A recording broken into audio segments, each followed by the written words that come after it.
Hello, hello, hello, hello again, everybody. Welcome to the stream if you just popped in. My name is Paige, or Arthremis, whichever you prefer. The name is a mixture of arthritis, which I have, and Greek mythology, which I love. We're primarily a sort of horror and variety channel, but we have a lot of emphasis on education, advocacy, and just being yourself and really teaching and learning with others about who people are, because we are all so different and there's all so much we can learn from each other. I've had an incredible day so far already. The brain fog's kicking my ass a little bit at the minute, but we will continue to just go through it. And as you can see, I have another panel of incredible guests. Hello, everybody. Hello. Yes. Hi. Right, so let's get straight into it. Let's stretch out, and we will introduce our first guest as we have everybody else. And we will start with a new friend of mine, but somebody I think is fantastic, who I actually knew about far before they knew about me, which isn't creepy at all. But they are absolutely fantastic, and I love their tattoos. Hello, Ali Mac. Hello. Hi. Hello, Nice to meet Ali. you. How are you doing, my love? I'm really good. I'm excited to be here. I'm excited to talk. Excellent, It's excellent. what I do all day. Don't we all know the feeling? So, Ali, could you start, although I've just said it, by telling us your name, telling us your pronouns, and just a little bit about yourself? Yeah. So, hello, guys, gals, non-binary pals. My name is Allie Mack. I also go by Allie. I am basically described as pure chaotic rainbow energy, 24/7, every day. I take no vacations from it.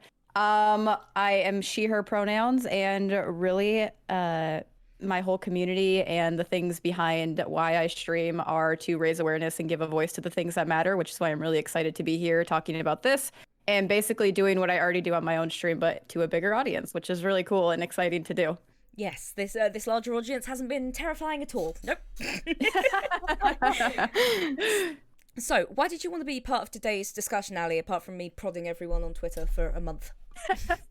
No, like I said, a lot of what we do on my own stream is talk about the issues that matter and raise awareness for the things that matter.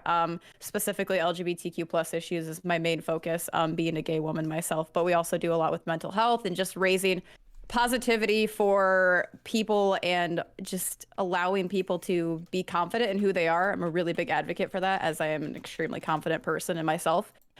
So it's just going to be nice to be able to talk with a bunch of really cool people and be able to, talk about things that matter in a larger audience again. Like it's just a really cool thing, and that's why I want to raise awareness for the things that matter, and I'm glad I can take this step with all of you cool people. Brilliant. Thank you very much. Where can people find you online if they want to come and be part of what you do? It's Allie Mac everywhere. Cool. And that's everywhere. ALLEEMAC. Yep. Brilliant. Correct. There you go. People in the chat, if you do want to see all of these beautiful people I am with, I have been an idiot and not updated the Moobot link, so I will do that right now. While I ask Ali the next question, I knew I'd forget to do it one time at least. Now, this question has been, I have been told it is the most difficult one of all. Oh boy, here we go. Over the last year, what's been your favourite video game? All right, so it's weird because it's been out for a long time, but it's a lot of Stardew and a lot of PUBG as of lately. It's been really nice to reconnect with a lot of friends. I've been playing PUBG almost every weekend for 2 months now. It's just been a really good way. I know a lot of people had goals for this year and a little bit in last year to connect with more friends and play more games with friends, and PUBG has been the thing that's actually helped me do that. So it's still a silly game, but it's really fun. But overall, my favorite game, no matter what day or year it is always going to be Life is Strange, which is tattooed on my arm. So yes. And was there some stuff about Funko Pop earlier? Or was that I did. Else? I got a custom Funko Pop. Yes. So cute, and so generous, man. That's so lovely. Yeah. But yes, thank you very much, Ali. We will obviously be revisiting everybody as we go throughout this chat, but we will move on to the next person. One person, unfortunately, hasn't gotten back to me yet, but I will check in with them shortly. So we will go on to Niv. Hello, Niv. Niv Hi. is a beautiful being, as you can see, who I met after seeing a tweet that is pinned on their profile where somebody was like, her streamer looks like a boy. And they were just like, yes, you fucking idiot. And I loved that. That I immediately was just like, yes, this is the person I want to be friends with. So I'm so happy to have started talking to Niv. So, Niv, could you tell us what name you go by, your pronouns, and just a little bit about yourself? Yes, I'd love to. I'm Nivana. A lot of people struggle with how to say that. You can just call me Niv. That's the easy thing that everyone manages. I'm a variety streamer on Twitch. I'm gender fluid, so I currently go by she, they, and if that ever changes, I will update it in like my Twitter bio and all the places. So you can just like, if you're ever unsure, just check in.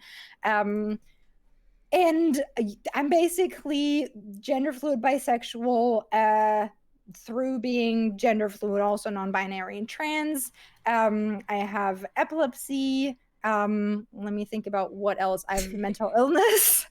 I have bipolar personality disorder, and I am a post-grad psychology student and work in the mental health field next to streaming and studying. And that's kind of like already showing, I think, that like I just do the things that I'm passionate about, and that's me. Hi. Fantastic. I do love how most of us have just had to go, so there's this and this and that. Oh crap, what's the other 12 things? So I think honestly, yeah. I think we've all had that moment today.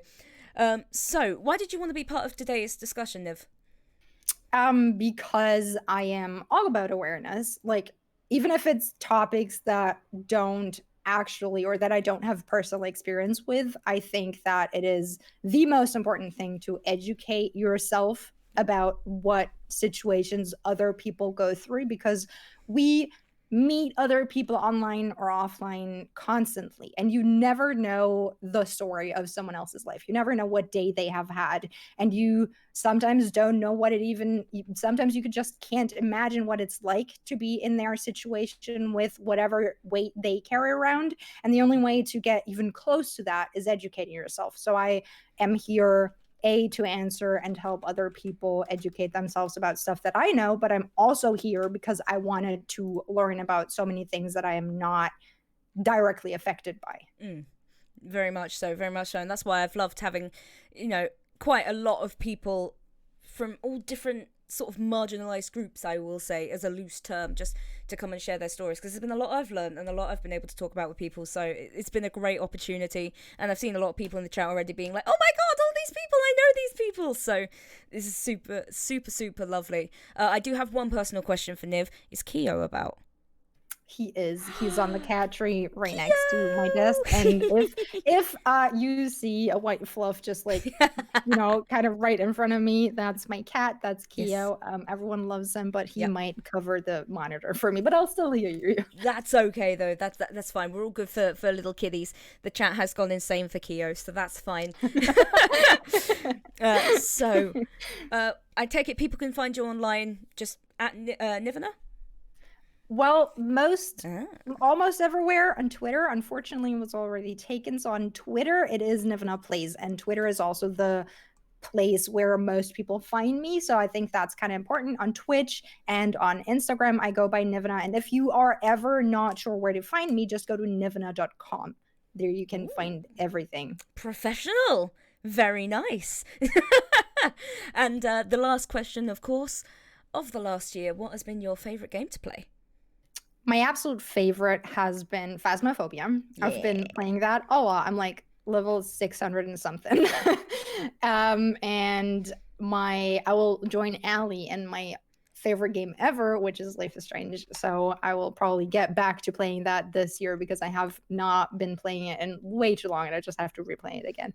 Fantastic. Thank you very much, Niv. Of course. The next person we're going to get onto is somebody actually that I've known about for a lot longer than they've known about me, and somebody who I think is an incredible force for good in terms of advocacy and the gaming sphere, and somebody I personally look up to as an ambassador for special effect. It is Steve Spawn. Hello, Steve. Hi there, how's it going? Not bad, my darling. How are you today? It's another day in paradise. Yes, very much so. I appreciate that. So, Steve, would you mind, obviously, again, I know I've said it, but would you mind telling us your name, your pronouns, and just a little bit about yourself? Yeah, absolutely. My name is Steve. I'm he, him, and you can sort of catch me running around the internet at any given time. Most people just know me as Steve from Able Gamers. I think that's my last name at this point. I'm a gamer with disabilities. I play with a hat on my head and the mouse in my hands because I can't use a keyboard or a controller. I use assistive technology to help me play video games here on Twitch 5 days a week. Trying to build a super positive community of cool people, and part of who I am has been an extension of cultivating this group of people who are just trying to make the world a better place. Fantastic. Thank you very much. There is one question from the chat from Daydreamer Dan. What is your favourite evolution? Oh man, that's a hard question. Flareon's amazing though, so Yes. probably gonna have to go with that. Excellent. Flareon is the answer then. And yes, there's a lot of love for you in the chat because, as I say, Steve has been a force for good for advocacy and the gaming sphere for quite a long time. So I was very excited when you were like, I'm interested in this. And I'm just like, hold the fucking phone.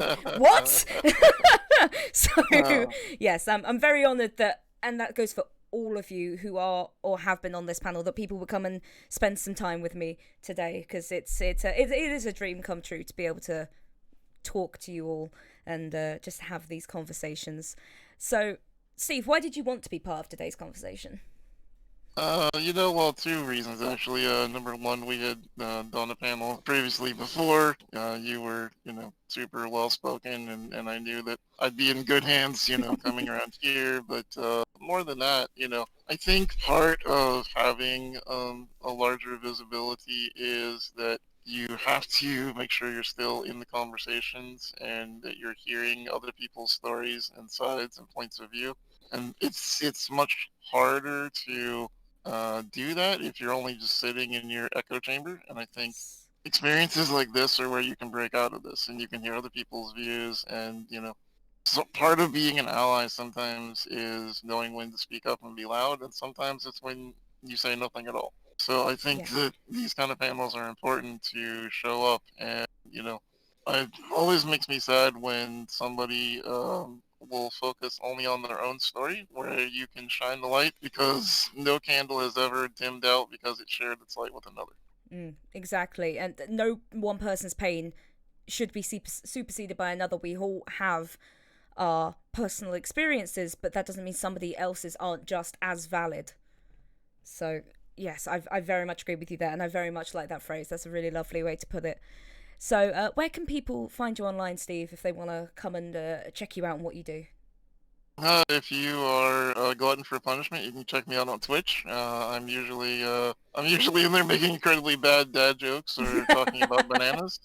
It's my favorite thing. You can also check out my adorable white kitty, which is why I'm holding an Eevee for anyone who's wondering. Oh my god! Yeah.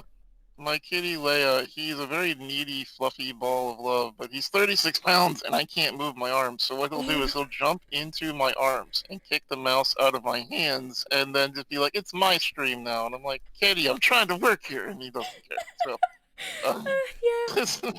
yeah, my cat Ty will do that as well. And it's so good.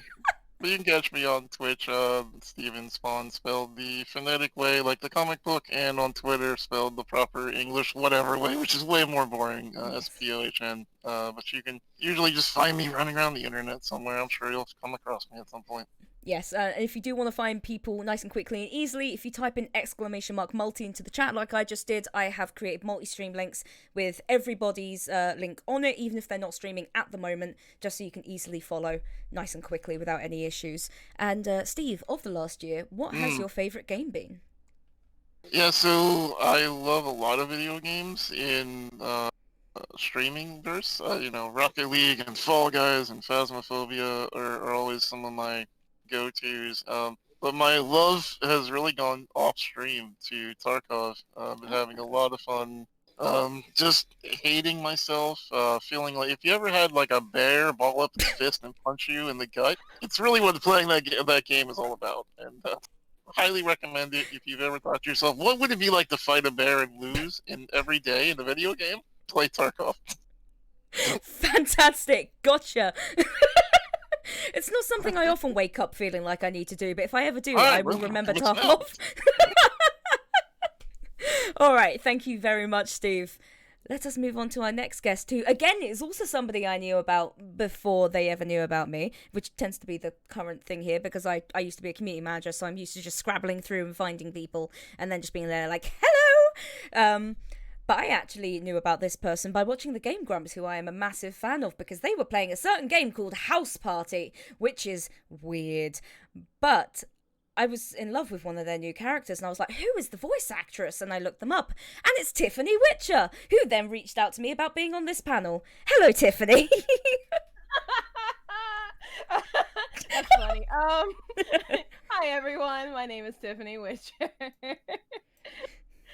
Oh, gosh. Okay. But yes, Tiffany, how are you today? I'm doing fantastic. Thank you for asking. Excellent. I'm glad to hear it. I'm just going to pull the volume up a little bit to make sure that everyone can be heard equally. So, Okay. Tiffany, you have an incredible name, first off, and that is your actual name, Tiffany Witcher, which I love. Yes, but it wasn't fun when you were in a Catholic school and they wanted to burn you at a stake. But I can imagine that. on the other hand, it's a cool name now. Thank you to the creator of the Witcher books and CD Projekt Red on that one. Little credit on that one, but yes. Fantastic. So, would you mind telling us the name that you go by, your pronouns, and just a little bit about who you are and what you do? I go by Tiffany Witcher on everything. I am a charity witch from far, far away on Twitch that likes to raise money for amazing causes. I go as she and her. Yeah. Fantastic. Should I say? I'm sorry. It's all right. Carry on. Oh no, just yeah. It's all right. And there's some love in the chat for a fellow VTuber, and we taught people in the chat what that meant earlier. But I do love your rig. It is really lovely, very well designed. Literally the representation of the disease lupus. I personally have lupus myself. And my mother unfortunately passed away on April 11th of 2017 due to complications with lupus. So the reason why I do a lot of charity streams is basically in her honor. If you can see, the butterfly is the symbol of lupus. The purple ribbon is the ribbon of lupus. The color of lupus is purple. And of course, I use the witch aesthetic because of my last name. Yes, brilliant. And well, obviously, firstly, I'm so sorry to hear that, but I love that you've turned it into a force for good and to raise money for charity and embraced it, because I know how difficult it can be to be bogged down by an illness and to almost end up resenting it sometimes. So to embrace it takes a lot of strength, and that's so lovely to see that you have done that. And yeah, very lovely. It makes me incredibly proud. And I will just say immediately, as I have said to the other panels, you are all incredibly valid people, and I'm so proud of every single one of you, from your stories that I've come to learn through setting all this up, and for interviewing you and just learning a little bit about you. I am so proud of every single one of you and everything that you have done and everything you have achieved, because you're all fantastic people. But Thank you very much. But yes, Tiffany. Yes. Where can people find you online if they want to come and check you out? I forgot to say, I should have said I'm a voice actor, and I really should be more forward with that. I am also a voice actor. It's just my job. I know, it's just my job. It's nothing serious, nothing important. No. But yeah, I also do voice acting in indie games, animations. You probably have heard me once again in House Party as the voice of Leah. Hey, Sensei Frank, how's it going? And you can catch me. I have a website at tiffanywitcher.com. I also am on Twitch at twitch.tv at Tiffany Witcher. You can find me. If you can't find me under Tiffany Witcher on social media, it's most likely _ Tiffany Witcher, because someone took that name. We've had that conversation a lot of times today, believe me. It was a struggle not to greet you with "How's it going, dude?" So yeah, let's not do that. It's all right. We won't frank it up. We'll continue on. And of the last year, what has been your favorite video game? Oh gosh. I can't just say one, because these two games have been very close to my heart. One I'm still playing on stream currently. I love the Hades game. It's fantastic. I beat it, and it is the thing I talk about a lot is accessibility on my streams, and how accessible a game is, how well it can play with people. Because I also suffer from rheumatoid arthritis and epileptic seizures. So Hades was one of those games that was just like, oh, there's a God mode. If you're having really, really bad trouble, here's a God mode. And I was like, oh, this is lit. So I finally beat it on stream, and it was wonderful. The second game I will have to say is Yakuza Like a Dragon. I'm a huge fan of the Yakuza series. I think it's a fantastic, funny really set the Heart series with like really amazing characters. Majima staying here anyway. And it was just it's a game I'm currently still playing on stream. I'm loving it. The mini games are great. Like they're addictive. And it's also very accessible, and I really enjoy that. Brilliant. Thank you so much. Thank you so much. I'm gonna have to get Hades. Please do. Yeah, I've heard so Change your much life. about it. I have to get it at some point. Everyone's hot. I know, I've heard that too, which is, I'm just afraid my pansexual heart will give out, so I just have to be careful. All right, let's get on to our next guest, who I'm actually very excited to have met. I was introduced to them through Dale Cruz, who was the accessibility manager at Twitch, I believe, or was it, I can't remember their exact title, what a bonehead, but they were and still are a fantastic force for good, and they know a lot of people sort of in marginalized spheres, so I was really happy when they reached out to me and was like, hey, you should talk to this person. And this person is Hobo House, and they are so lovely, and we have had such lovely conversations, so I'm really excited to invite them onto the panel. Hello, Hobo House. Hello, how are you? Not too bad. How are you doing? I'm doing good. Excellent. Nice to be here. Yes, and it's lovely to have you, and I've got to say, I do love your background and whole aesthetic going on. It's so colourful. Oh, thank you. We like a lot of colors.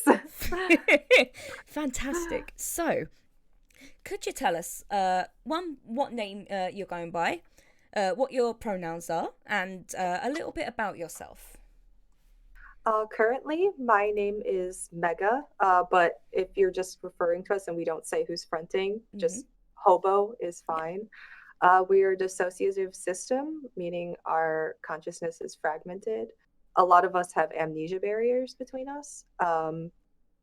I usually go by she, they pronouns, but I'm the anomaly in the system. A lot of them go by he or they, without listing people. But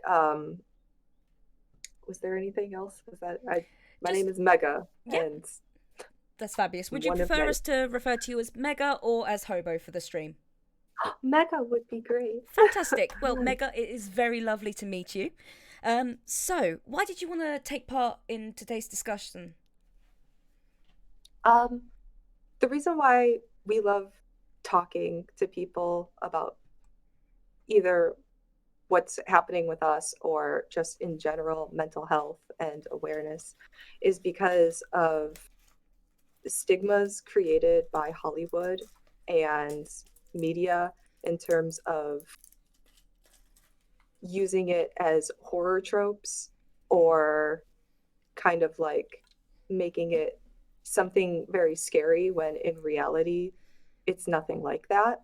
Or you're talking about maybe like one person out of like the history of ever that did this. Yes. And now suddenly everything painted past that is, I would like to bring a different light to that than what people see in the media. Brilliant. Thank you very much for that. And I know, I just in case anyone isn't quite entirely sure what we're talking about, I will say that one of the most recent, probably problematic-ish representations, is it shortened to DID or does it have a longer name, just so I get it all correct? There are a couple different ways that yes. you can be a system. One is dissociative identity disorder, and that is when you have complete amnesia barriers between them. There are dissociative feuds. You wake up in places you don't know where you are because someone else was fronting. There is otherwise specified dissociative disorder, yes. which is where it's not necessarily dissociative identity disorder.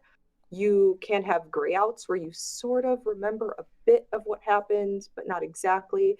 It's a wide range. Yes. So yes, there's plenty. Brilliant. Thank you for explaining, because obviously there are still plenty of places where I'm going to get things wrong, so I do appreciate you filling in for that. But yes, if you're not entirely sure for what one representation might be, the film Split, which is a horror film and obviously took a lot of stuff not out of context, as it were, but was a very I don't really know how to describe it, sensationalist look. I think it looks like they got a few things correct, but then obviously Hollywoodized the rest of it. So Yeah. yes, obviously Which I can't. is Yeah. which is fun, but when that's your only representation Yes. to the general public at large, that and schizophrenia and Yes. even not psycho and sociopaths are very misrepresented. Yes. So just disorders that are less well known, and people think like they see it and they think, well, I know that they're all not like that, but then you meet one and you're like, so do you have a violent alter or is someone mad at me? And it's like, we're all just hungry right now. Yeah, it's very easy to not understand or to be afraid of something you don't understand, and thus to say that thing is bad. We were discussing that earlier about transgender representation in the media, in that some people don't understand thoughts and feelings inside themselves, and so it's a bad thing or a sick thing, and it's more a lack of understanding that means it's easy to demonize certain people. So that's obviously what we came here today to discuss, and thank you for putting it so eloquently and explaining it that way, Mega. So, as yourself or a system, what was your favourite video game over the last year been? I'm sure there's a lot of answers there. There's a lot. The one that we played most recently was Smile for me. It is an indie game. It's experimental in terms of like it's got a lot of weird music and interesting visuals and made us think in ways that to solve puzzles that we weren't really used to solving before. So I really enjoyed that. But all time would have to be the beginner's guide. Ah, I do have that one actually, yes. Was that made by the creator of Stanley Parable? Yes. Yes. Excellent. Brilliant, thank you. And if people do want to find you online, where would they need to look? So like if on Twitter or Twitch, that kind of thing. We are Hobohaws everywhere. And a little hub that we have where you can see kind of a visual representation of all of us who front and our work. Hobo like -haws.com has everything there. So you could get to know all of us. There we go. Rather than just me. Right, I popped it in the chat there in case anyone isn't sure on the spelling, so I'll pop that there. But thank you very much, Mega. And obviously we will return to you very shortly. But we have one last person to introduce before I just check whether we have heard back from the other person.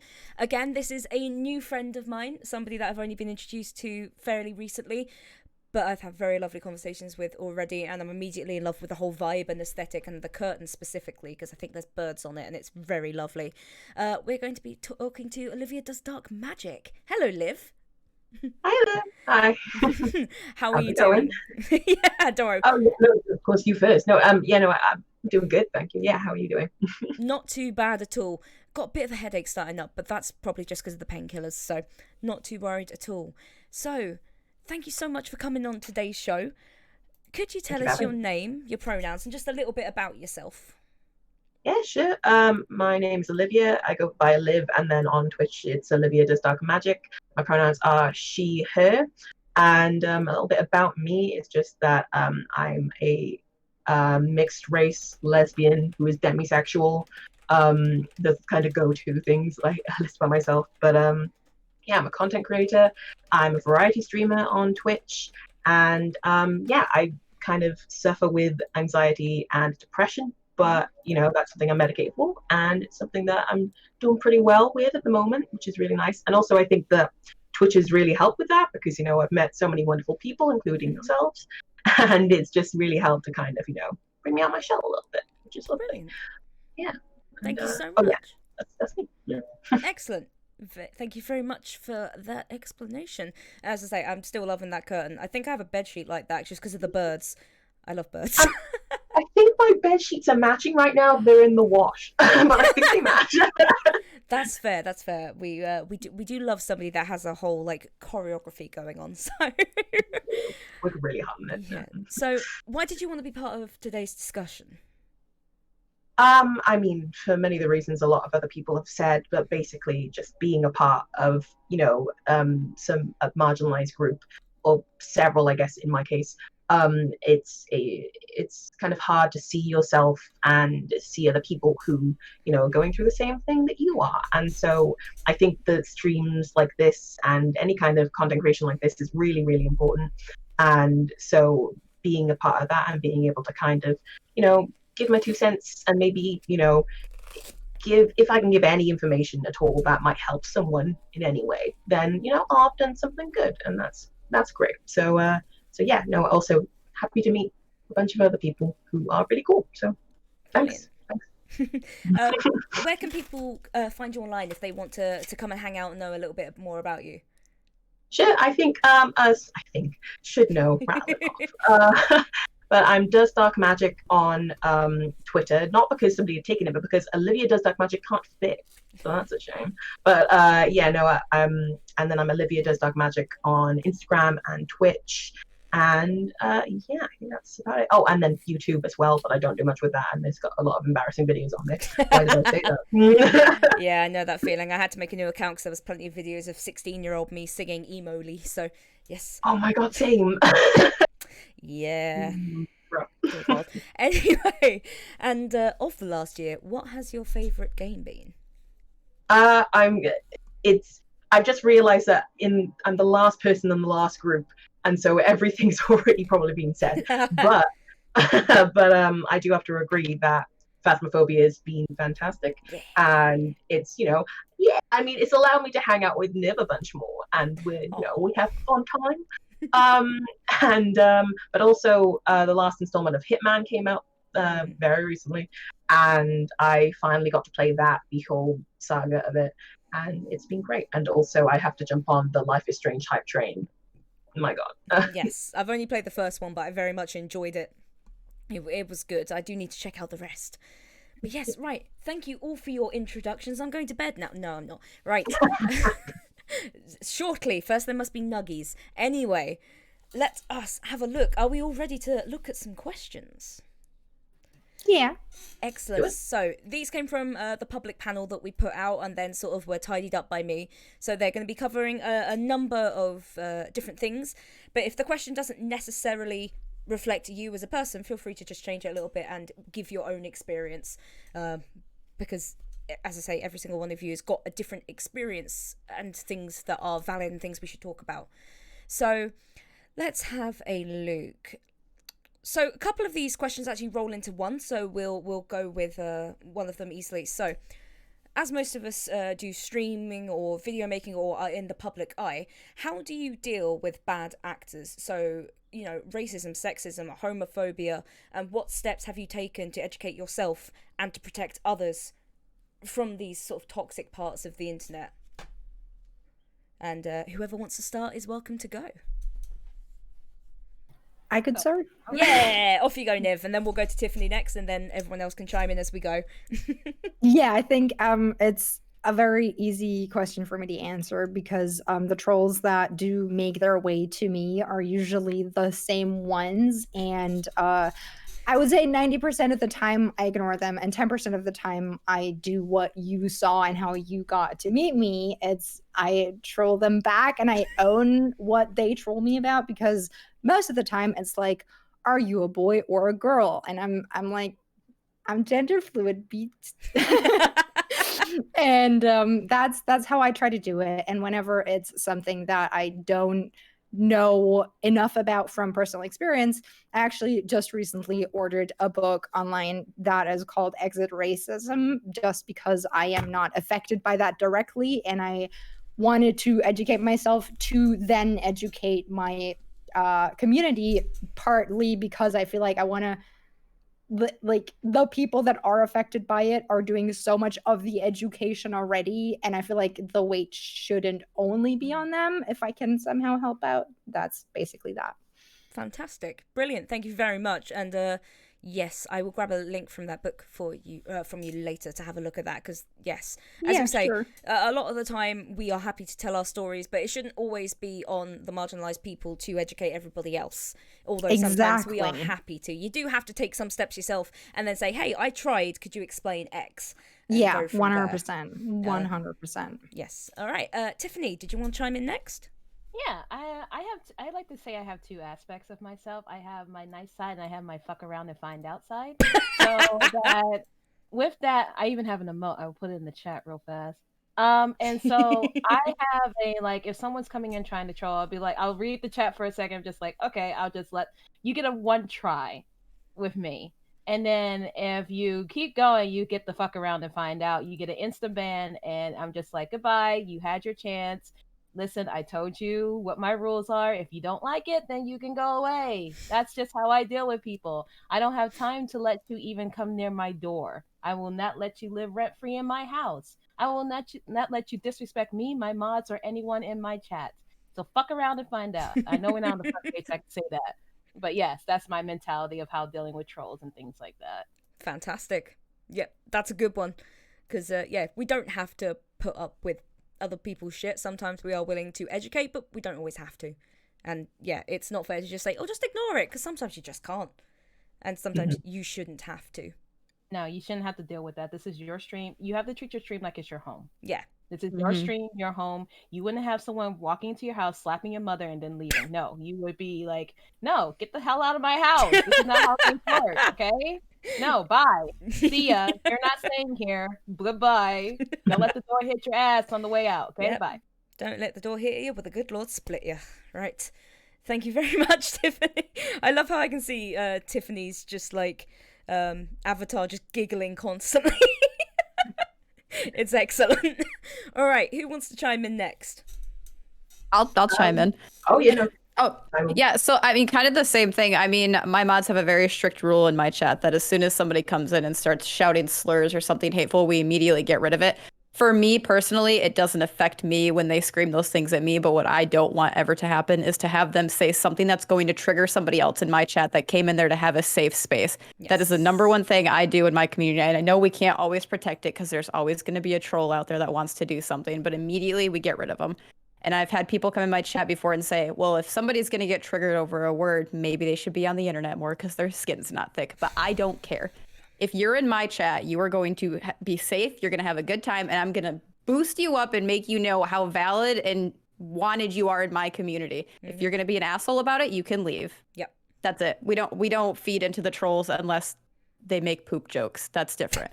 But anything hateful absolutely is gone automatically. And then depending on what the situation is, kind of go into the next part. We use that as a learning experience to talk about why we don't do that, or if there's, certain things that come up, such as Cyberpunk, for an example. Obviously, that's been a very wishy-washy game for a lot of people. And I have the game, but I will not be playing it on stream for a lot of the trans reasons behind it. And so we use that as an opportunity as well. So people came in and started talking about it and why they thought it was stupid I wasn't playing it on stream. And that's what we use that for. So it kind of goes hand in hand with the trolls can be used for education. Yes, very much so. Yeah. Liv? Yeah, no, I was going to say a lot of the same things actually. But yeah, no, it's I don't really start a stream unless I kind of have the spoons to kind of deal with the trolls and stuff, because something I really try to do is well, number one, hopefully cutting out the bad eggs before they start doing that thing, doing what they're doing. So if I get a bad vibe from someone, I won't hesitate. Yeah. Quote a vine. But yeah, no, but if obviously somebody does take things too far, rather than just maybe ignore them, I do try to kind of ban them, but then say, this is why this is wrong and please stop, and just kind of make the point to say hey, I'm not just gonna kind of ban you and just let it slide. I'm just gonna say this is why you're wrong and this is why you suck and you should maybe think about your life a little bit. Fabulous. And yeah, make it a safe space for everyone as well, as far as possible. Yeah. Brilliant. I'm liking that. Mega and Steve, have either of you got anything you'd like to add into this one? I mean, our stream is smaller and we're kind of a very tight-knit community in which all of us know each other. And more often than not, more people will come in saying they've had bad experiences elsewhere and that they need to talk about it. Specifically, just through my art, I've found other systems and we will talk about our experiences there together. And it feels more of a very close-knit group of friends. So if anyone comes in, there's kind of a no shits given attitude. about it. Like it's really, you're talking to a bunch of people who are friends right now and we're very tight. So if you come in with any sort of attitude that is going to try to break that, kind of out of luck. It's not going to go well for them. Yeah. Brilliant. So I'm very thankful that the environment that it is right now is very, very safe. And while I do think that the internet is the internet, some people only have the internet, Yes. and there should be safe spaces on it for people.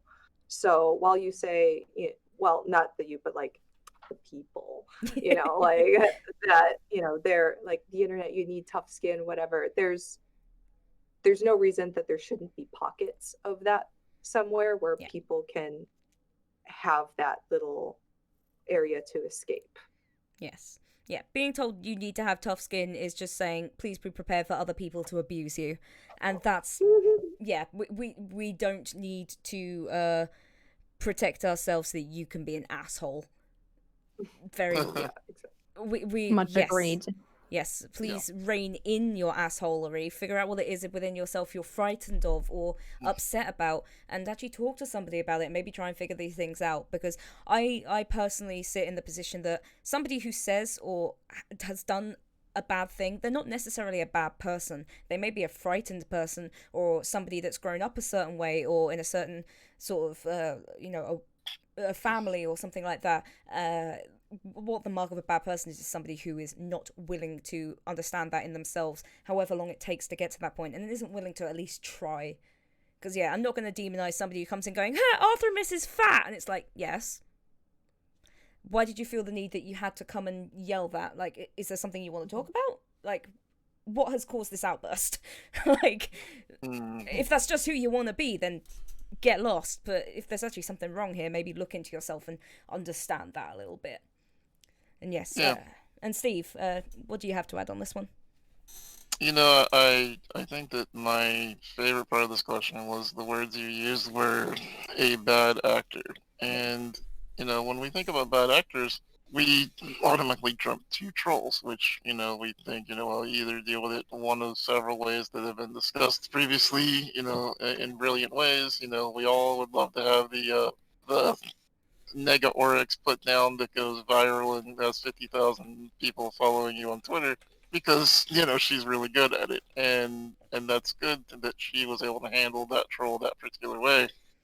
But when I'm thinking about bad actors, I think about two kinds of people in particular: the kind that are either friends that have fallen away and no longer walk the same path as you, and so the ideals kind of split, and it's harder to deal with common ground. It's harder to find common ground.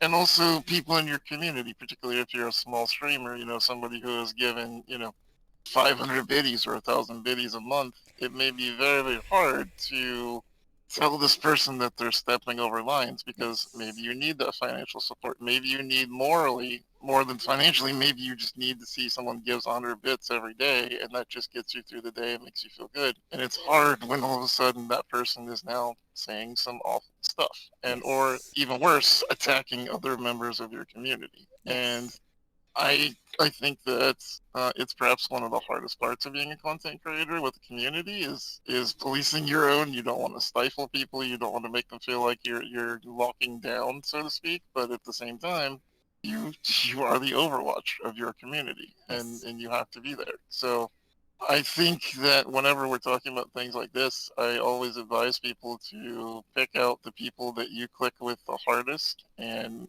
assemble them around you as a mod team. Let them know exactly what you expect. Do you want things ratcheted down hard? Do you want discussion to be able to happen? And really, when I think about bad actors, that's what I think about more than just the angry trolls that call me fat. It's like I'm just like you in that same way, Paige. I'm just like, yep, fat. What's your point? Anyway, move on. Thanks. I also have a beard. Thanks for pointing it out. So but I think more than anything, it's just important to watch our own houses and make sure that they don't burn from the inside.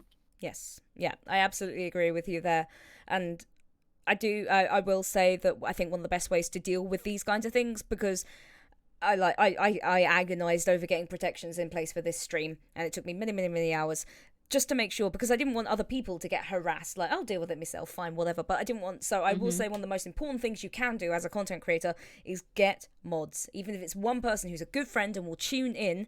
And I've got to say, we had other people come and volunteer to be mods today on our chat, and I cannot thank them enough, because they've done an incredible job. There's been one rude comment, and that only got shown for 2 seconds before it was gotten rid of. And as I say, like, these people are going to be your right arm, and they are going to be an extension of you, and you have to make sure you can trust these people. But I've never known anyone go harder to bat for somebody than somebody that's always just watching, like, come on, try it. As you know, as Tiffany says, fuck around and find out. Like, you want to go, I'll go. So yes, definitely in terms of how you want to handle it, but then make sure you have somebody who will help you enforce that, so that you don't have to do it yourself, because it is tiring, especially if you keep getting it. And as I say, I've put together a stream of nearly 30 marginalized people. I was expecting to just see fucking flies on shit in terms of trolls turning up. But without a mod team, that's what would have happened. And so, yes, that's my personal feeling on that, is, as well as what you've all said, which is all incredibly valid and all very good advice, is make sure you've got a mod, at least one, somebody you can trust. And if you don't, start reaching out and learning more about other content creators and how they find mods, and go from there. And if you then just, you know, be prepared to deal with it yourself until you can get some help, so set up some extra protections, all that kind of thing. But yes. Paige, real quick, I have a little cat accident. I'll be back in 2 minutes, okay? Don't you worry. Oh, Kyo's causing trouble. I will chime in what you said, though. Not all heroes wear capes, but I want to buy all of my mods a cape. Exactly. It's so nice and refreshing when you find a group of mods that have the same goals as you do. And it's not like, yes, it's great to have your friends, but it's great when you have friends that see where you want to take your content and they help you get it there. Yes. Very much so. Very much so. Do you mind if I mention as well, is to kind of jump off on what you were saying as well, Paige, and Ali, is that I'm realizing recently that I don't have as many mods as I definitely should, and that I had somebody who I'm very close with, who is always hanging out in chat, just kind of step up and say, hey, if you want to, like, add me as a mod, and we can like go through things and, like, make the stream as great as you want it to be, then absolutely, I'm here for it. And I was like, she's so good, she's fantastic, but like, I always feel like I'm putting, making somebody do something for me that they might not want to do, but then I'm just kind of like, if somebody wants to help make this a safe space and make it, a great place for people, then why not? Yes. But yeah, it's fantastic. Yeah, absolutely. I think it's about ownership. Real quick. Accessible Gamer is here. Oh, sorry, Tiffany, I couldn't quite hear you there. If you want to just... I'm sorry. Accessible Gamer is here. I can see him sitting in the chat above. Just wanted to point that out real fast. Excellent. Let me grab them quickly. We will have to quickly just reintroduce them. And let us grab a friend. Hello, Brandon. Can you hear us? I totally can. How is it that I got the time wrong? I'm apparently the worst at time zones. I thought this was at 1:30, and I totally got that wrong. Accidents happen. Not to worry at all. But glad we were able to get through to you. How are you doing today? I'm good. Where exactly on the agenda are we? We just started the questions section, but that's fine. We can backtrack quickly and go back to introductions for a moment and get you all up to speed. Oh, well, that would be positively brilliant. I apologize for that. Don't you worry. Let's see. So, yeah, my name is Brandon. I stream under the handle Accessible Gamer, and I help admin the Accessible Streamers community, which is a community or a stream team on Twitch that is all content creators with disabilities and chronic illnesses. Brilliant. Thank you very much. Just quickly to ask, are you wanting to be on video or just on audio? Either is absolutely fine. Um, Audio for now until I can get my green screen up. Fabulous. Don't you worry at all. So, obviously, you've already said your name. So, would you mind just letting us know what your pronouns are and just a little bit about who you are? My pronouns are he, him, and I am quadriplegic. When I was 20, I had a spinal cord injury that left me paralyzed from the chest down and in both of my hands. So I've had to kind of adapt to be able to play video games, and um, I've been streaming on Twitch, and I've been using that platform to be able to do what I can to advocate for not just other gamers with disabilities, but also helping shape the industry as best I can to not only produce games that are inclusive for people with disabilities, but also um, the gaming content creation landscape as well to ensure that people with disabilities have a part to play and have a seat at the table when it comes to um, the way Twitch works and the way Twitch operates. Awesome. Thank you very much. That was a very lovely put out explanation. So, a couple more questions just for you. Why did you want to be part of today's discussion? Again, apart from me prodding you on Twitter. Well, I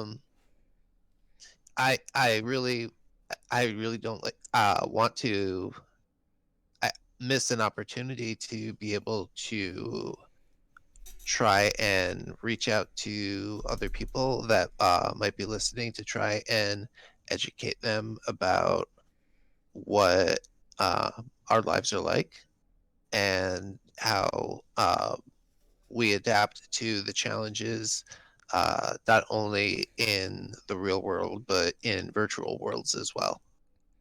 Brilliant. And where can people find you online if they want to come and check out everything that you do and who you are? The best way to do that would be to check out my Twitch channel or my Twitter feed, and the handle on both is Accessible Gamer. Excellent. And in the chat, I have just put in our multi-link, which has everybody's Twitch channels linked in it. So you'll be able to go and find Brandon on there nice and easily. Ah, brilliant. Yes. Thanks. And just the last question before we get back to opening the panel up. Of the last year, what has your favourite video game been? Ooh, I've probably been playing too much of The Division 2 to be healthy. But I also play a lot of Warframe, and I'm starting to get back into Star Wars: The Old Republic. Very nice. I haven't played Warframe for a little while, but I've got a good 1,000 odd hours in it. So. Oh, wonderful. Yeah, I've played a lot of Warframe. So. Brilliant. So thank you so much. I'm so glad we were able to get you in to the stream. So don't you worry about the timing at all. Most of the chat has just gone, lol, I get times wrong all the time. So don't you worry. All right, let's have a look at some of the other questions that I have. And I'm actually going to throw just a curveball in here because it's one from one of the other panels that we weren't able to answer. But I think it's a good one for us to go through is... which shows or movies do you think are good representations of marginalized people? I will open it up that way. I'll give an example just to start off. I think, personally, for me, the character of Abed in Community is a really lovely representation. Again, Hollywoodized, but of a person with autism, or on the spectrum, as Abed calls himself, because my husband has Asperger's syndrome, and having a relationship with somebody with autism isn't always sunshine and rainbows. It's not fun, happy-go-lucky cartoon world as they showed for the beginning couple of seasons with Abed. But they actually have a Christmas episode where Abed has a meltdown, an autistic meltdown, and I was so... It sounds weird to say it this way. I was so happy to see that they actually represented autistic people not just as it's all brilliant and they're so clever, and it's like they are people as well. Yeah, and I think one of my favorite things about Community with Abed is that they highlight it, but they don't make it the center focus. Yes. They don't make Abed the entire show be like, look, we're inclusive. See what we did? And I think they did a really good job of making him just another person. Yep. And so I like that other people do call him out sometimes and like, just enough of this TV shit. And they're like, and Abed just turns around and it's like, this is how I understand things. If you don't get that, you are causing me a problem. And then tends to leave. And it's like, I love this. I love they made a character. They didn't just make an autistic character. So I was really happy to see that. But I would love to hear your guys' examples. Could I chime in with a video game? Go ahead. Oh, okay. I was about to ask the same thing. Tell me why. The video game Tell Me Why that recently came out is one of the best things, because I love that there is a trans male protagonist in it. But the thing is, if you actually play through the entire story, it is not all just about Tyler being a trans person. There's an actual story behind it. It's so good. You should definitely play it. I've started. Yeah, without any spoilers, they don't make that the center focus. There is conversations to be had with Tyler about being a trans male, but they don't make it the center focus. There is some things that come up that may be kind of triggering for some people, but it's not to the point where they made it like that's not the reason they made the game. And I just love that they were able to do that representation without making just a token gay in a game. Yes, very much so. Tiffany, were you saying the same game or a different game? I don't play the game, but I hear nothing but great things about this character. I forget their name. It's Blood something from Apex Legends. Is it Bloodhound? Yeah, Bloodhound. They are a non-binary character, and the things that I've seen about this character, I don't play the game. I actually have a bet on my stream. I'll play the game under certain stipulations, but I hear that there are an amazing representation of a non-binary character. It's not the focal point of the character and things like that. It's just like I was just like, oh, I like this character. They look cool, and they're actually voiced by a friend of mine. And I was like, oh. So like I was just so happy to see like this amazing character who's non-binary, because my son is non-binary. So incredible. I can't say it out loud because he's gonna be like, Mom. But yeah, it was really awesome to see a character like that my son could actually look up to as a non-binary character in the video game that he actually plays. So Brilliant. That's the character. I think that's a great representation of a character in a marginalized group as well. Brilliant. Thank you very much. If I may just put a pin in this very important discussion to say, it's Keo! Hi, Keo. Keo is Niv's cat. We have got questions whether that is a cat or a marshmallow. I'm potentially Why not both? I am potentially thinking it's both. Niv, please don't eat this cat live. I won't. No worries. He like, you can tell that he's gonna probably like my finger or my face or something like that. But like he's more on doing that to me than otherwise. Yes. Hello, Keo. Oh, baby. All right. Excellent. All right. I haven't found my cat has not turned up today. I'm really confused. So she normally launches at the screen whenever she knows I'm here. So. Interesting. Anyway, thank you very much, Keo. We will get back to it. Has anyone else got any other sort of representations that they would like to talk about? Go on, Liv. Cool. Yeah, something I've watched recently is Sex Education, which is on Netflix. And like, it's just a very kind of, I mean, it's pretty cool because, you don't know where it's set. It's like, is it America? Is it the UK? What time period is it? But it's cool. But yeah, basically, so many different kinds of people are represented when it comes to like sexuality. Bisexual people, people who are asexual was actually done really, really well. And just, people who just are homosexual as well. It's hard to even kind of go through and list how many things they do well, but you can tell they've done their research, and the things that they discuss, it's not done for shock value, and it's not done for kind of say, oh, we have a minority here, look at how good we're doing. It's just like, these are people, this is what they're going through, and it's just really well done, and I highly recommend it. So, awesome. Thank you very much. If anyone knows a game that represents epilepsy well, I'm still looking for it. All I can tell is that accessibility for epileptic people is a big issue, and representation, I am yet to find a game or a show where that is properly represented. And if anyone knows anything about that, hit me up. Excellent. All right, chat, that is your job. Let us know if you actually do know of anything. Mega, what did you want to add? I'm in a similar boat in terms of that. When people find out about systems, they're like, have you seen Split? Have you seen my when we were first coming to terms with things, Ratchet came out, where the main representation for us was the most dysfunctional system I've ever seen in a script, and was written to just murder people when the plot needed her to. Oh, good. And her constantly screaming about who she was and what year it was, and I don't know, I personally don't do that. No, I can imagine. And not. I've never met a single other system that's done that. Where they just wake up and are like, my name is Mega and I am from this area and this is what I do. And I kind of wake up and be like, so the room is different. So it's probably been either a few hours or a couple weeks.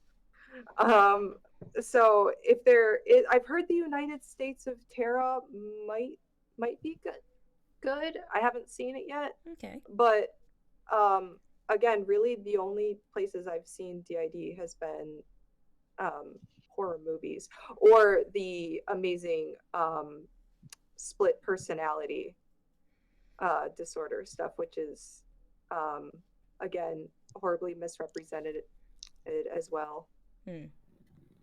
Cool. So yeah, definitely needing to see if there is more sort of representation in both of these areas. So I would also be very interested to learn, because obviously there's lots of things that we all won't know about each other. And I think video games as a media that you interact with is good. It's such a powerful tool for learning about other people's lives and understanding a little bit more about each other when you actually get to play in their shoes, if you know what I mean. To actually understand that world from almost a forced perspective, it puts you in that perspective, and then you deal with it. So I'd love to hear about that as well. Steve, did you have anything or? I think my favorite representation currently is on a Hulu show called Rami, and it's basically a show about this Egyptian American comedian and going through his life and whatnot. But in real life, his best friend has spinal muscular atrophy, the same disability that I have. And if you watch the show on Hulu, it touches on a lot of disability points that don't get shown very much, like how you get out of bed in the morning and how you deal with nursing care, and even like extremely intimate ones, like your partner's not around and you have needs that need to be relieved, and like they go into some really really personal stuff, and it's not something I've ever seen before. And I really enjoy when shows will touch on the more real that maybe even those of us who are out there in the limelight don't necessarily want to reveal about our own personal lives, but we also wish that people sort of understood more about it at the same time. I would recommend, for anyone that wants to see a little bit more about what living as a disabled person might be like, is the film Run, which is a horror film that recently came out about a young woman who is disabled by her mother, who has Munchausen's by proxy syndrome. And so these conditions that she actually has, she wasn't born with, which she discovers throughout the plot of the horror film. And it's about a physically disabled character who has to use a lift to get about most of the house, the steps that she takes to actually remove herself from said situation, based again around a horror film, but with an actually physically disabled actor in the role. And there are incredible scenes of them challenging things like, she has to get across a rooftop to get into another room. How does a woman who can't use anything from the waist down do that? And they show it by her constructing systems with ropes and actually physically pulling herself, which the actress did, in the behind the scenes information, you can see all of this, pulled herself across a rooftop and then used a blanket to cover glass shards that she'd broken. And that was fantastic. So as a little bit more as to what Steve was saying, and actually seeing what the day-to-day life of a disabled person looks like, including the nitty-gritty stuff, Run was fantastic and very, very well acted, and has a fully physically disabled character played by a disabled woman, which was great. Really great to see. But yeah, if you like horror films, it was a good one. More of, honestly, we need more representation in Hollywood and things like that for like roles that need to be, you know, for that kind of thing. Like I still side eyeing Sia for what she did recently with her movie. I'm side eyeing the hell out of her. She knows I'm mad at her. Oh god. But like A Quiet Place was a great movie, and the girl was actually deaf, and that was great to see that kind of representation.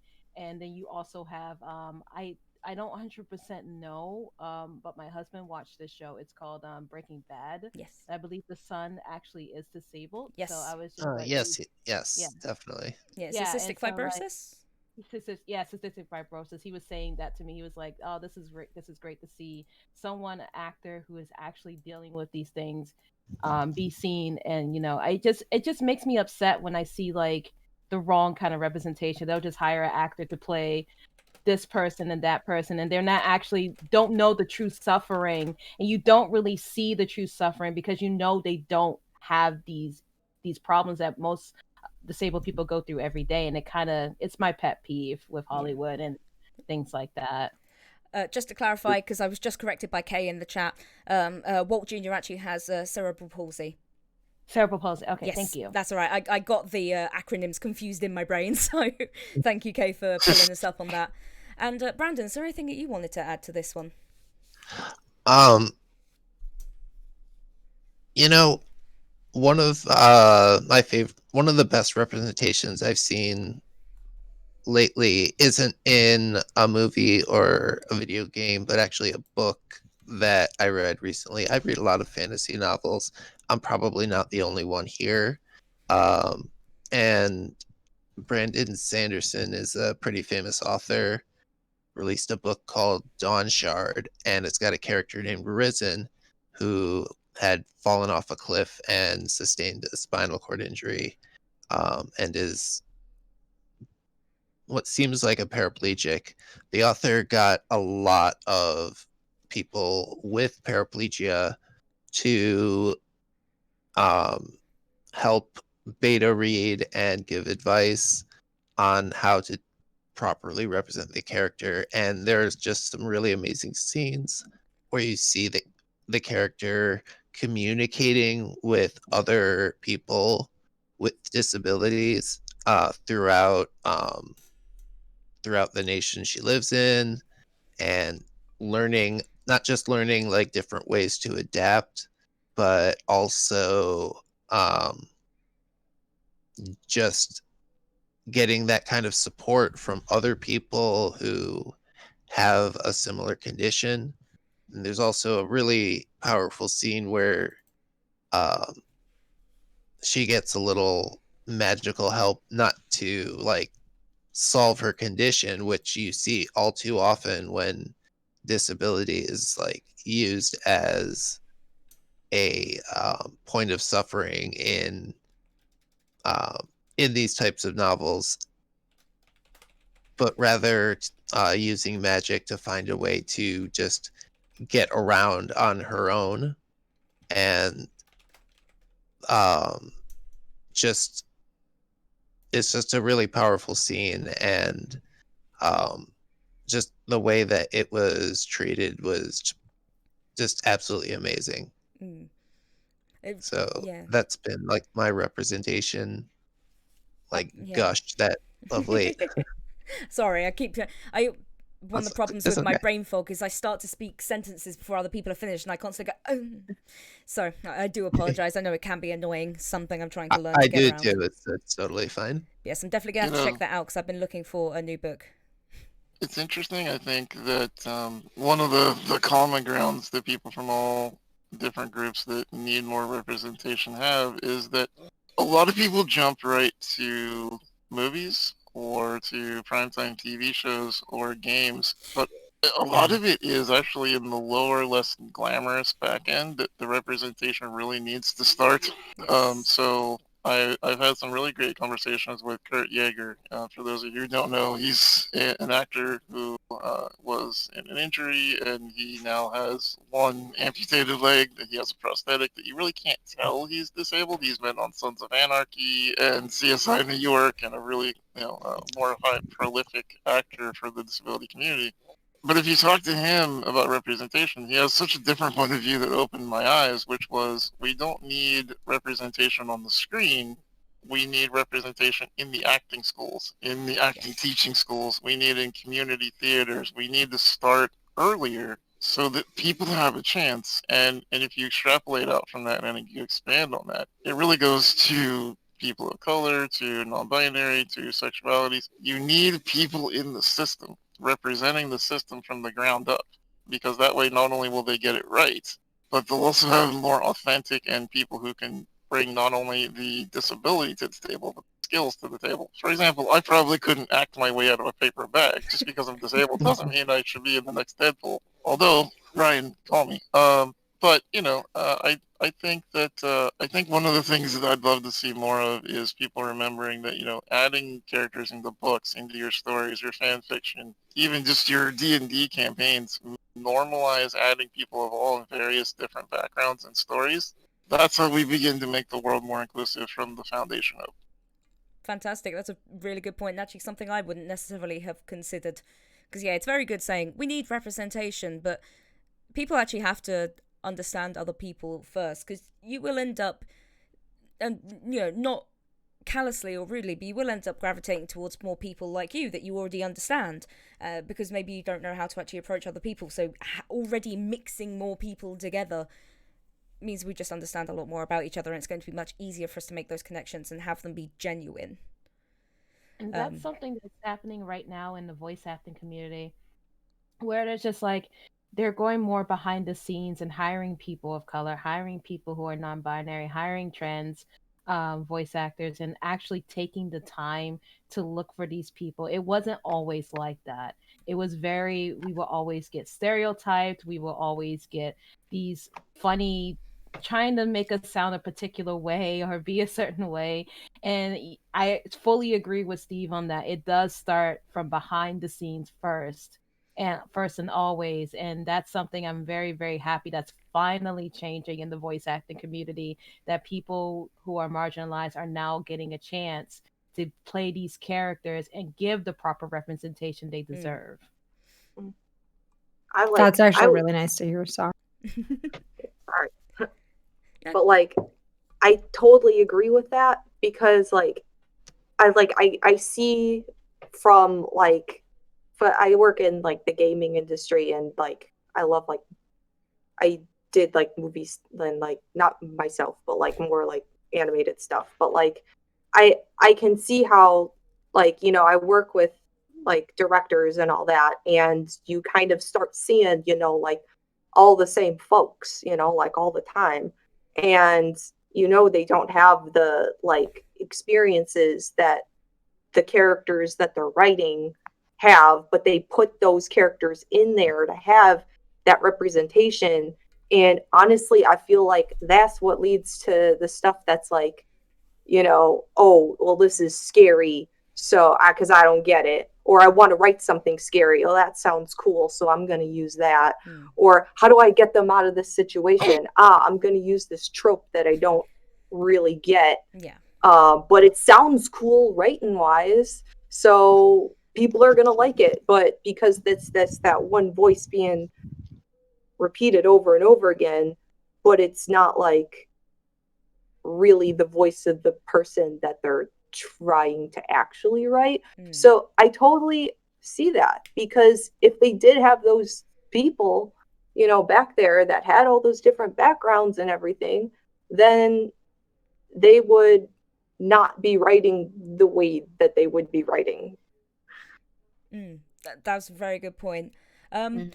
So I will quickly just say it is almost 6 o'clock because we have monstered through this time. We do have a couple more questions if people want to stay and talk about them, because I'm happy to go a little bit longer. Yeah. I know some of you may have to, because I know I have to take some medication shortly. So if anyone does have to leave, that is completely up to them. Obviously, no trouble at all, and I will thank you for being here. But if you want to stick around for a bit longer, I'm also happy to go a little bit longer. Yeah, I'm okay. So it's whatever's good for everyone. I'm down. I'm I have no definitely obligation.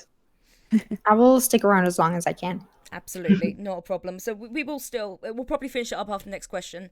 I will just say, again, I like to look for people that aren't, and I use this in very loose terms, the norm in media and things like that. And I will say, if anyone's looking for a good representation of different types of marginalized people, I personally feel the Umbrella Academy, the show, was brilliant. First thing I noticed when I started watching the first episode, there is no mention of Ellen Page. There is a mention of Elliot Page, the actor. Without pomp or circumstance, they changed it. Didn't have to say anything, and that's the way it should be. Elliot Page put out that statement, done instantly, already updated. And so that from the very first episode, so they obviously went back down, took them all down and put them all back up correctly. So that was really, really lovely to see. And I can't say if this is a brilliant representation, but I'd still like to mention it because obviously I am a white person. But there is an episode in the second season, I'm not going to say any major spoilers or anything like that, where they are showing a representation of 1960s America and racial class divide, and black people basically being told, you are not allowed to be here, get out, and being assaulted. And I cried because I was just like, I've heard about these things, but I've never felt like I am actually in a black person's shoes being assaulted like this. And the characters, the entire group sold it so well, and I was so angry at what was being shown, but in such a brilliant, it was being shown in such a brilliant way. And I'd like to hear, obviously, if anyone has watched the Umbrella Academy as well, if it is a good representation, because it felt like it. But again, I'm not a black person, I can't say whether that is representative, but it felt like it, and it really did make my heart lurch and go, shit, people actually lived with this. Because I can see disability and I can see LGBT people and say, this is a good representation, and I can understand whether it feels true. But my God, it really did rip my heart out when I saw one character being beaten. I was like, there's absolutely no reason this should be happening the way it's happening, but that was reality. And it was just very powerful to see them not cut away from it because it might be touchy. That they showed everything in full force, which I can understand would be very triggering. So if you do want to watch it, just know that that's what you will get into going into it. But yeah. I did fully watch that scene. I didn't watch the whole series, but someone posted the scene on Twitter, and as someone who is black, I'm black and indigenous, but it hit. Yes. It hit hard. And it's one of those things where I know my grandparents went through it, and because my I'm about to get emotional. Okay, so my grandmother, Marjorie Witcher, was white passing because she was so light of skin. So she was able to basically sneak into basically the white only places and things like that. Unfortunately, my grandfather did not have that luxury, and he told a story where it was in Chicago, and they were doing a march during the whole Martin Luther King movement, and they released dogs Oof. on people. And when I saw that scene, I was just thinking back, because me being me, I was just like, oh, what my grandfather went through was horrible. What my grandfather went through was terrible.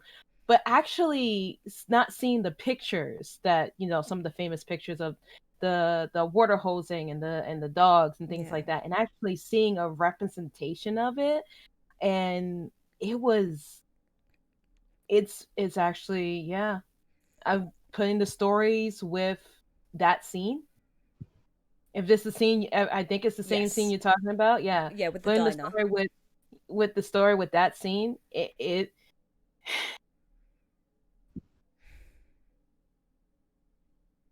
Yeah. I can't imagine the pain my people went through.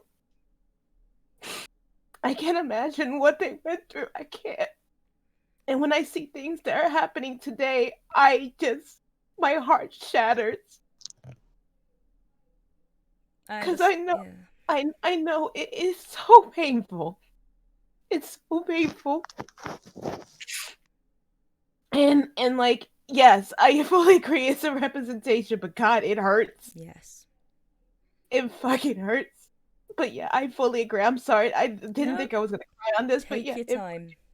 It fucking hurts. So yes. Yes, I do believe it's a great representation. It does not pull back any punches. I'm so sorry we've brought you to tears, but thank you for No, sharing it's because completely fine. It's completely fine, but it's yeah. If it's the scene I think it is, it's not the Yes. first time I've seen a scene like that. No. But it does not pull punches. No. No. I am glad it is a good representation of a horrible time, because if we don't remember, we are doomed to repeat. And we can't. And as I say, as a white person, I can't imagine what black people went through and are still going through. But if there can be scenes like that we can sit comfortably in our homes and feel and understand, hopefully more of us will have each other's backs. I know right now we're sat here in the luxury of our own homes talking on Twitch. We can't go out into the world right now. It's not safe for multiple different reasons. But that's why I wanted to hold this stream, because if we aren't going to be the voices of this generation and actually say this shit is not okay, we don't have a right to complain about it. I think some of us do have to stand up and be the people that are remembered in the future for trying. And motivating others to do the same. Exactly. And it may be a very little thing. We might influence a single person. That's one more person on our side. Exactly, and that one person could move mountains. Mm-hmm. Yep. Yeah, thank you, Tiffany. I hope you're okay. Take a minute if you need it. But my husband just came in here. It's like, are you crying? Oh, sorry, my eyes. My husband came in here. Was like, are you crying? I'm like, I'm okay. I'm okay. Yeah. But yeah, thank you for sharing with us. Because again, I know it's a deeply personal thing. But these are the experiences that we have to share sometimes. Does anyone else have anything they wanted to add? I saw Liv just came off mute, so. Yes, I did. I just wanted to say thank you, Tiffany, for sharing that. I mean, as I live in the UK, and even though it's still racism is alive and well. Yeah. But having that insight is just really helpful as somebody who, my family, mixed race, so my mother's side is white Irish, and so that's the family I was kind of brought up with, and it's just kind of hearing something like that and finding out more, and just kind of it as I've kind of gotten older, I've embraced my Black heritage a lot more, and so hearing something like that, it fucking breaks my heart, and it makes me so angry, and but hearing about it's it means the world. So thank you for sharing that. Yes, thank you. And taking a breath for a moment just so we can let the air sit. Thank you all for your stories so far. Does anyone else have anything they'd like to add to that, or would we like to move on to another question? All right, I think it's just heart hands for the moment. I think it's just heart hands. All right, let's take a moment, shake it out, not to obviously just go, okay, that's aside now, but it's more, we could talk about it for hours, but it's not going to be conducive to the conversation right now to keep breaking it down and whittling it down any further. I mean, Tiffany said it for us incredibly impactful way, and incredibly eloquently.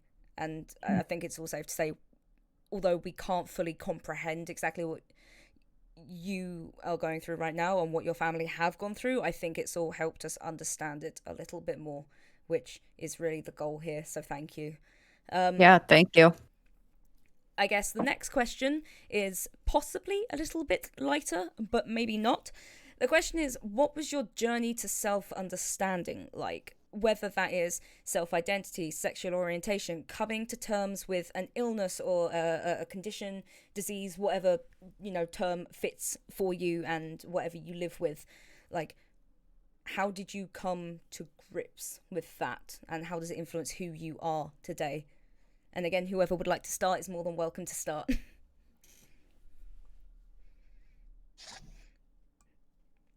Either that or I can take it for a moment if people would like a minute to think about it. So I live... I do need a minute. You take a minute. It's all right. I will bloviate. It's all right. I used to do this professionally. I can manage. So just crack out my spine. For me, I have multiple chronic illnesses. I have fibromyalgia. I have psoriatic arthritis. I have multiple slip discs in my spine. I have clinical depression. And probably a few other things I'm literally forgetting about right now because there's just a laundry list.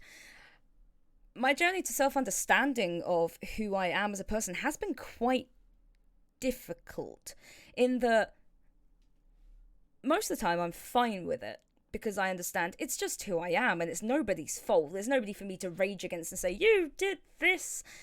Because both my parents are, I just have to say it this way, very disabled. What I have, they have split between them, plus a few other things.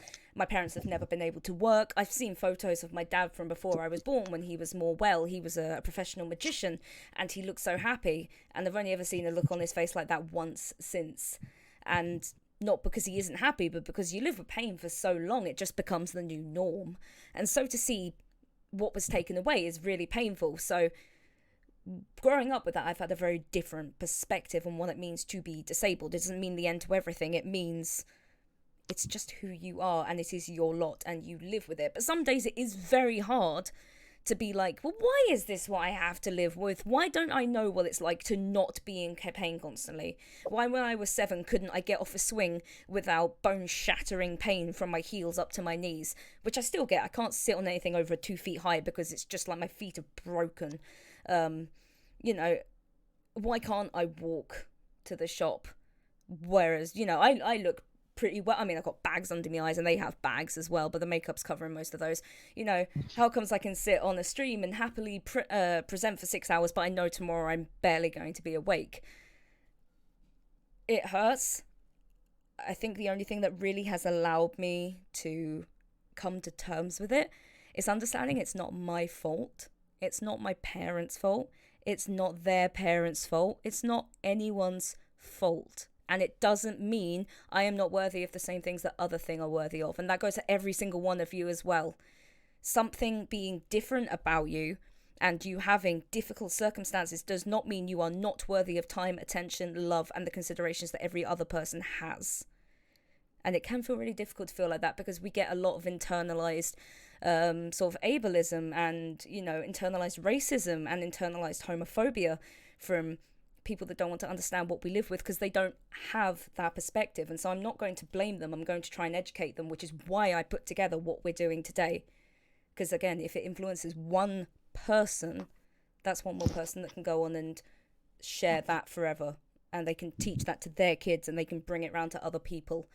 So it's been an internal battle for a long time. There are still days where I'll be like, I'm going to chill on the sofa today. And then halfway through the day, I'm like, you suck, right? You know how lazy you are. The dishes need doing. The cat's food bowl needs cleaning. You haven't done it yet. You do know you're just being lazy. And it's like, no, I just know if I stand up now, I'm not going to be able to stand up tomorrow. But I feel okay. So surely I should be doing something. And again, it's more the internalized idea that your output is your worth, which isn't the truth. You can't always be creating. You can't always be productive. And you shouldn't always be. Like, we are monkeys with jelly for brains inside a rock on another bigger rock, which orbits another bit of gas in a big void we can't quite comprehend, which probably has more big bits of rock with other life forms on it. In the end, a lot of what we have given, like a lot of the things we struggle with are things we have come up with ourselves. And that doesn't mean they're not valid, but I like to take a step back sometimes and go, this thing right now is so small, but it means so much to me. So maybe I should take a little bit more time for it. I'm a weird developed monkey with anxiety. We should probably just think about this a little bit and accept it.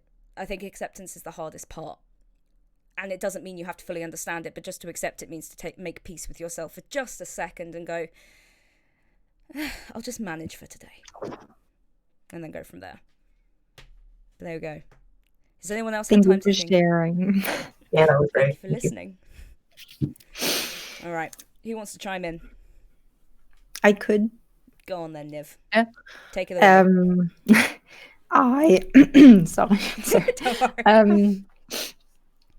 I think the first thing that I had to come to terms with was my epilepsy, because I'm a white person in Germany and I'm bisexual, and for the longest time I didn't know I'm bisexual, so I lived the life of a heterosexual. And then when I was 13, I had my first epileptic fit, and we found out that that's a thing I'm going to have to deal with for the rest of my life. And I was it was the beginning of my puberty, and I was already a rather rebellious person that wanted to do whatever I wanted to do. And then there was a doctor that said, well, you're going to have to take meds in the morning and in the evening for the rest of your life. And you're going to have to like take them at that time. And I was like, no, I don't. And, for many years, I had at least one fit a year, which I'm still like very lucky with, because I would just like take my medication irregularly, because it took me super long to come to terms with the fact that that's just part of my life. And I was like, I don't know, I was like part of growing up to come to terms with that. And that there are just some things that, like, seeing the people in my age while growing up going to parties and taking I don't know, like experimenting with drugs or going and having intense amounts of alcohol or whatever just to party. And I was like, lucky me that I'm not super curious on trying these, but if I wanted to, I couldn't. And it was not like the fact that I felt like I would want to if I could. It was just that I couldn't. And I feel like that is probably something that a lot of people resonate with, that no matter what you have, it restricts you from things, and you see other people who don't have that go through life and just being able to do something. And I think that is where a lot of self-doubt and a lot of negative feelings can come from, when you're like, why can't I? Yes. And what is it that holds me back? And is there something wrong with me? And then you have to just, I feel like being a part of this conversation or other similar conversations in the past, where you just notice that no one is perfect. Health is a very ideal concept, because everyone has something that they struggle with, no matter what it is. And there is always someone else who is going to not be able to do a lot of the things that you are able to do. And I feel like that kind of shared suffering helped to not suffer as much. Definitely, at least for me. And then the other things were, I would say, like, they took a lot of time, but they were much easier to come to terms with once I gave them enough time. And that was basically finding out that I am bisexual. And to be honest, everything else after that came through and thanks to Twitch. So it was the exposure to a community that was welcoming and speaking up about what all of the letters of the LGBTQIA plus mean, and like what colors of the rainbow exist even, and what terms are out there, and is there a label that I identify with, and is it okay if I don't? And so many things where I was like, oh shit, I didn't know I am that. This is me. And that is just, I think, like, everyone who's had that moment at some point is incredibly eye-opening. And so I feel like being on Twitch or on the internet and finding out about other things always brings you not only closer to other people, but also closer to yourself. Yeah. when I was 15, not trigger is the wrong word, but like, it reminded me. I remember I figured out I was bisexual pretty young, but I only really understood it when I was at a party in a backyard when I was 15, and a friend of mine, a girl, came up and kissed me, and then she walked off, and I'm like, no, come back! Oh, nuts! And then I was just like, oh. Shit. Yeah, like I when I did go clubbing when I was younger, my favorite club was a gay club. And I went there because of I found out about it because one of my closest friends was gay. And he liked the club, and so we went there, and it was much nicer than all of the hetero clubs that I've ever been to. And the music was better too. And then I remember wildly making out with women there who were gay, but I still hadn't figured out that 1 + 1 = 2 and that I may be bisexual. Well, yeah, I think that's why it's called a journey. So yeah, absolutely. So, just before anyone else jumps in, I just wanted to ask, and hopefully it's okay to ask this of you, Brandon, but there's a couple of people in the chat asking for your perspective on this specifically, just because obviously some of us were born with, disabilities, or as who we are, I will put it as a very loose term. But you said that you obviously had an incident. Yes. So I was able-bodied, as able-bodied as they come for the first 20 years of my life. And then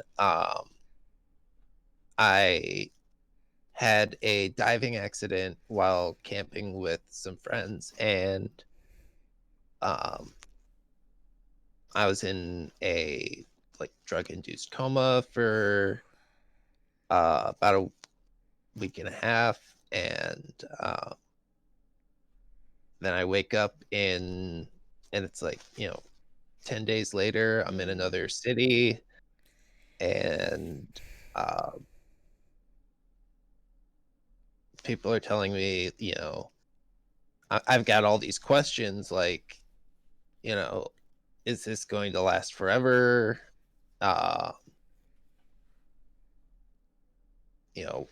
What do I do about X, Y, and Z? I had to kind of learn how to be disabled. And it's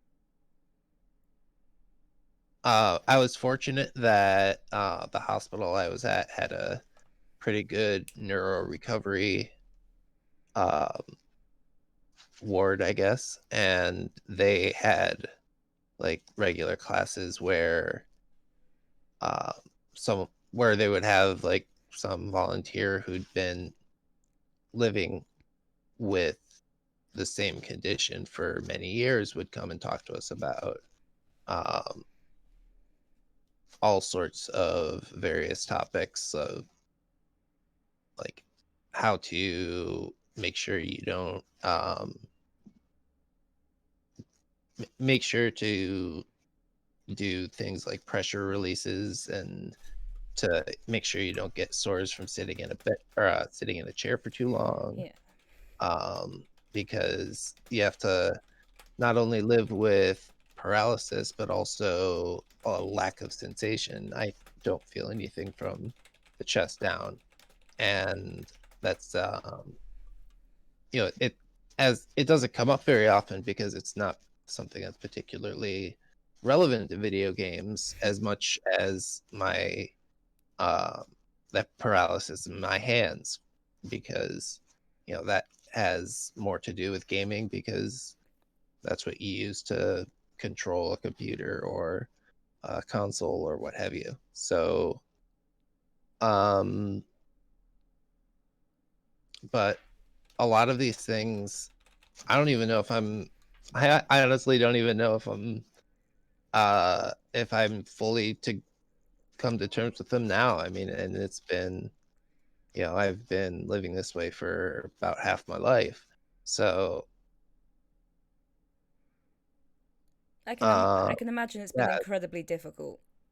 Oh yeah, it definitely has. But I wouldn't say it's any more or less difficult than any of the other journeys that we've heard about today, and I try to keep that in mind, because everybody has um, their own story and fights their own battles and conquers their own demons and so on. So um, I wouldn't say that, like, one is any more or less difficult or has more or less value than another.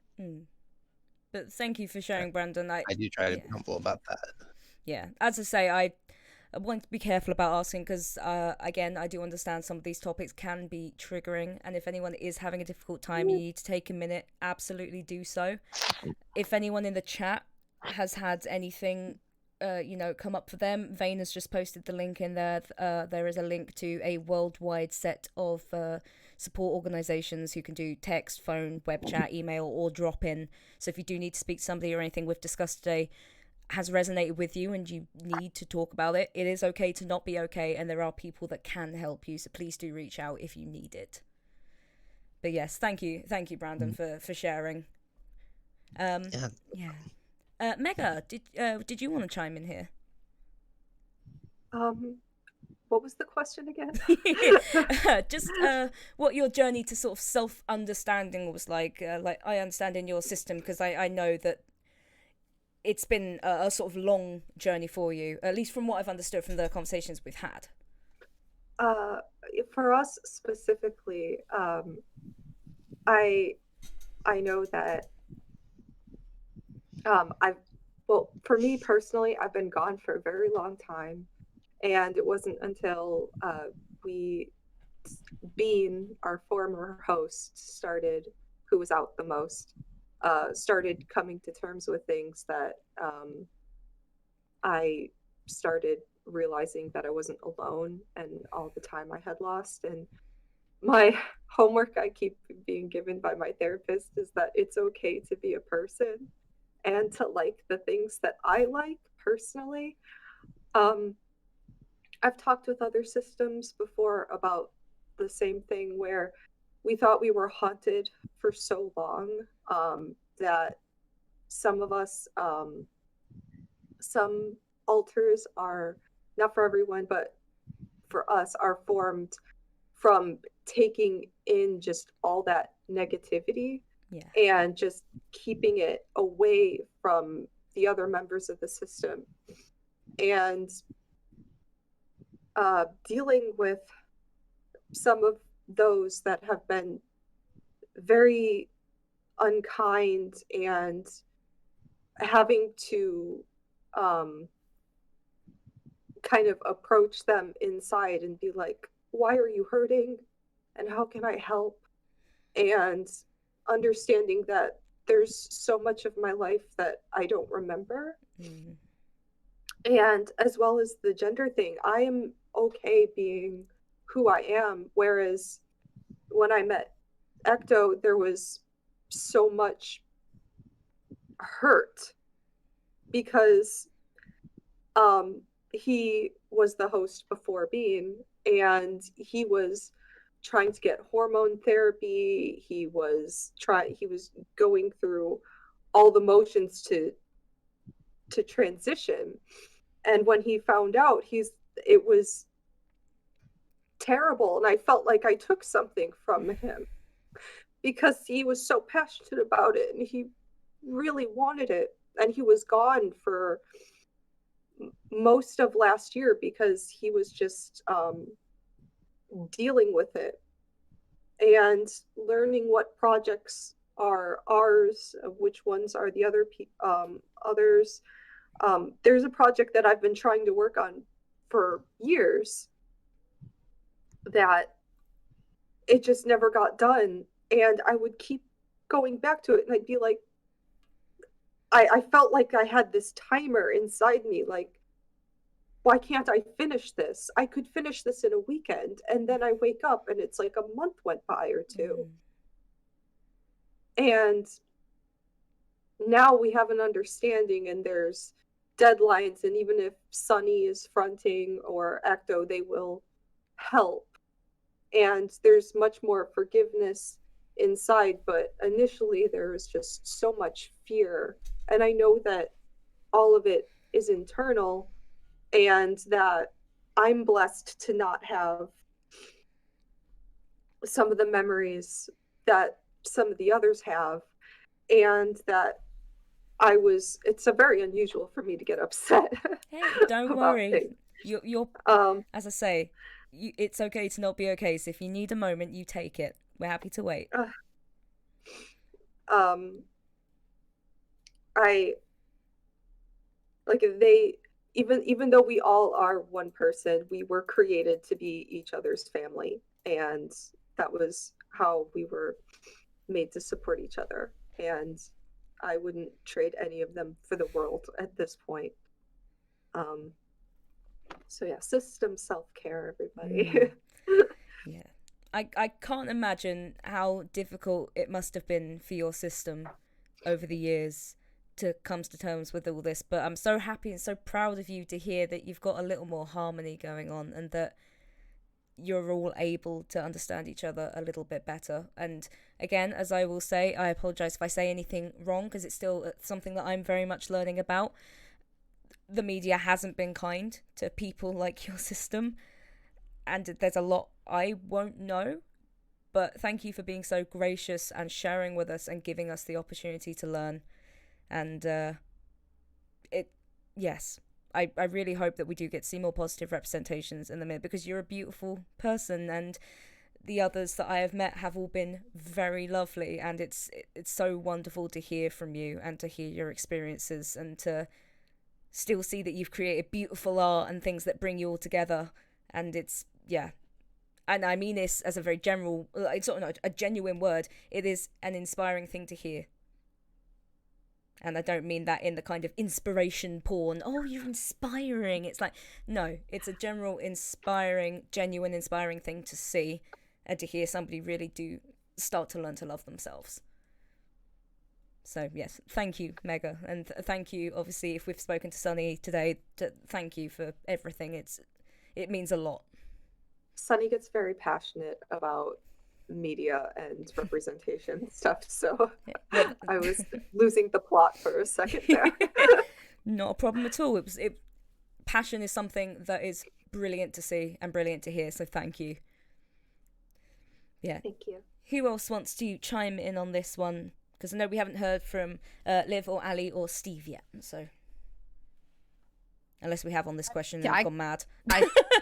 I can chit chat. I'm gonna be really open and honest first before I start. And what I had planned to say is, I feel slightly shy in how I'm gonna describe my kind of like journey, because I feel like I've been very fortunate in a lot of things. I am literally just a gay white woman who identifies as the pronouns I was given at birth. So I feel like a lot of the things are maybe, I don't know if easy is the right word, but I feel like some of my struggles are probably not as, there's some things I just probably don't understand as much, which is why I'm really glad to be on this, so I can learn more about these types of things. That's exactly what I want to do, which is what I was going to say.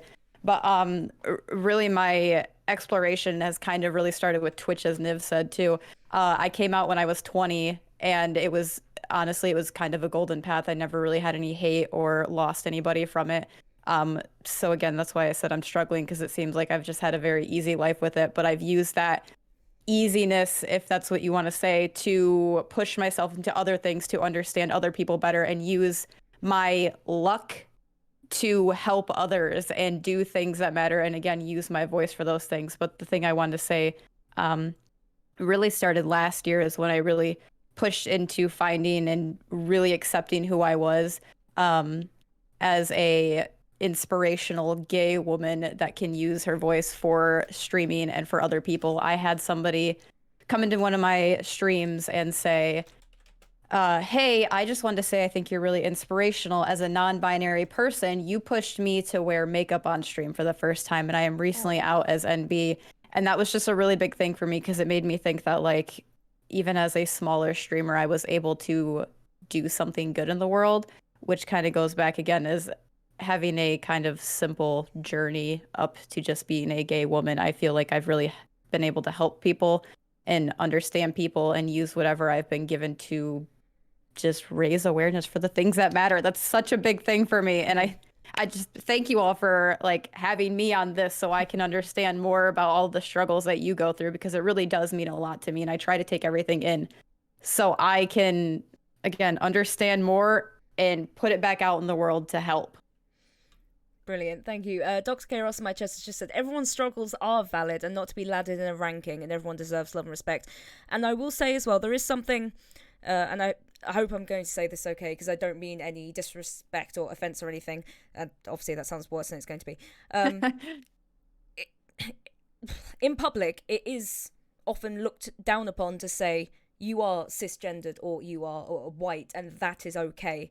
But I'm going to say out loud, it is okay.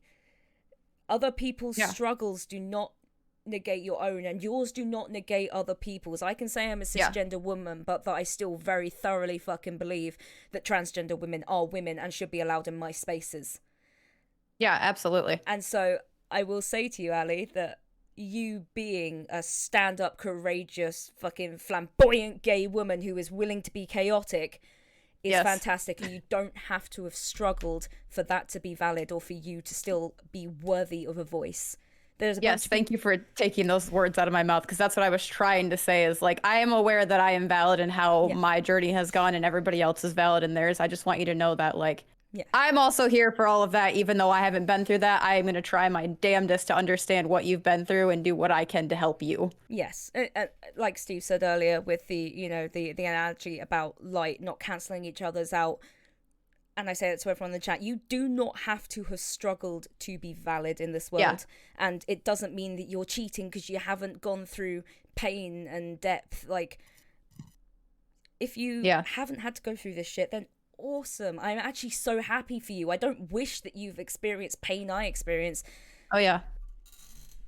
But at the same time, just use what you have then. If you have that extra energy, try and help uplift some of those that can't always do it, which you are doing, and which I love to hear. If anyone wants to hear a song about this, look up Tim Minchin's song. Rock and... Oh God, what is it? Oh no, I'm gonna have to look up rock and roll something. But he talks about being, you know, a white man who grew up, you know, in a well-off household in Australia and got taught the piano classically, and he wishes that he was a rock and roll star, but he hasn't had any angst or anger in his life. Rock and roll nerd, thank you, that's the one. You know, and he wishes that he'd had some strife, but he hasn't, but that's actually okay. And I think that song is brilliant because it does put a comedic sort of spin on the idea of your life not having to be tragic to have meaning, as it were. I have a lot of energy and I have a lot of chaos to give, and I just want to say, like, whenever people are feeling tired from their own journeys, I've probably got some extra energy to give you and help boost you up to where you want to go. Beautiful, thank you. And yeah, very valid, thank you, it's appreciated. Can I add just a tiny bit to what Ali said? Like, I mentioned how it took me very long to even like realize that I'm bi, although it was very obvious, and that was exactly for the reason that Ali mentioned, because I wasn't discriminated and I wasn't going through any pain, and that kept me from accepting and like seeing who I am and what I am. And even like I realized that I was bisexual first, and then like a year later allowed myself to be part of the LGBTQ community of suffering. And there are a lot of people out there that have that, and it is actually really helpful to hear stories like Ellie's to help people realize that you didn't have to have suffered, and that LGBTQ doesn't mean you have suffered. It means that you are somewhere in the rainbow, and that's all you need. That's all that is required. You don't have to have trauma to become part of the LGBTQ plus community. You're just who you are. I fully agree with that. Exactly. I think when I found out I was bi, it was a very young age. I watched a lot of Power Rangers growing up. And absolutely. This is a very true story. And the day I found out I was bi is when I stared at Kimberly and Tommy from like the first season, and I stared at Kimberly kissing Tommy. I'm like, I'm here for this. Both of them. I like them both. I think they're both beautiful. And then it just started going more and more from there. It was very hard for me to come out, especially coming up from a Southern Baptist background. Um, and then my mother became Mormon, and but I was thankful to have an accepting mother, even with a very, very strong Christian background of people that don't accept uh, people like myself. And it was one of the things that growing up as a teenager, I had to hide a lot of myself because of my family, and I was just afraid because to be casted out and things like that. And it was like that with my medical issue. I was supposed to be a Broadway star. I was supposed to do Broadway, and I had to come to terms that that dream is just not going to happen. Mm-hmm. I have rheumatoid arthritis, I have lupus, and I have epileptic seizures. And when the day, I think it was more like my mother was like, Tiffany, no. And I was like, Tiffany, yes, I'm going to do this. It was during one of the plays and I collapsed. I don't tell many people this story. I was doing I think we were doing Hamlet, and it was something with the lights, and it's just like I just collapsed during practice, and my mother was like, Tiffany, no. And I was still like, Tiffany, yes. And I didn't learn a lot of my lessons with my own health at all. I really was like, I'm going to do this. I'm not going to stop. I'm going to get my dream. And I think the final nail in the coffin is a funny story. I used to go to a lot of anime conventions and dress up in cosplay and stuff like that. And I used to be a really big drinker. And with lupus, you're not supposed to drink. It's not good for you. It's not a good thing. I remember drinking a lot, partying at a convention called YetiCon. It's a fantastic convention. If you're in Canada, go to YetiCon. It's great. And I remember waking up the next morning and I thought I was going to die. And my husband was right beside me. We were not married at the time. He's right beside me. He goes, if anything you need, we need to take you to the hospital. What's going on? He was panicking. I was panicking a little bit, and it was like, oh, Tiff, you fucked up. Yeah. Can't keep doing this. Real.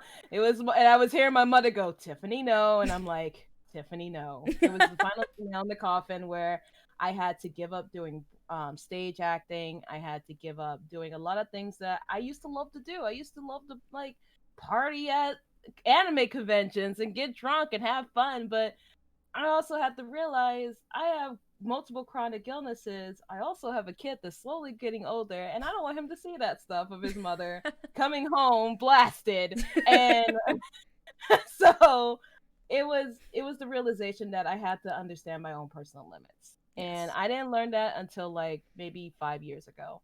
I was like, it's time to sit down, calm down, and do something else with your life. So I finished my degree in acting. I took it. I was happy with it. And you know what? It opened the door to voice acting, thankfully. But it was like just because you just because you want to party, don't forget your limits. Don't be a dumbass. Like Doesn't me. mean you should. Yeah. Always remember, Tiffany. No, Tiffany. No, know your limits with your health. Know your limits. Take your medicine. Drink water. Take care of yourself. If you know you can't do something, if you feel even the slightest thing wrong, don't take any chances whatsoever. Is what I learned.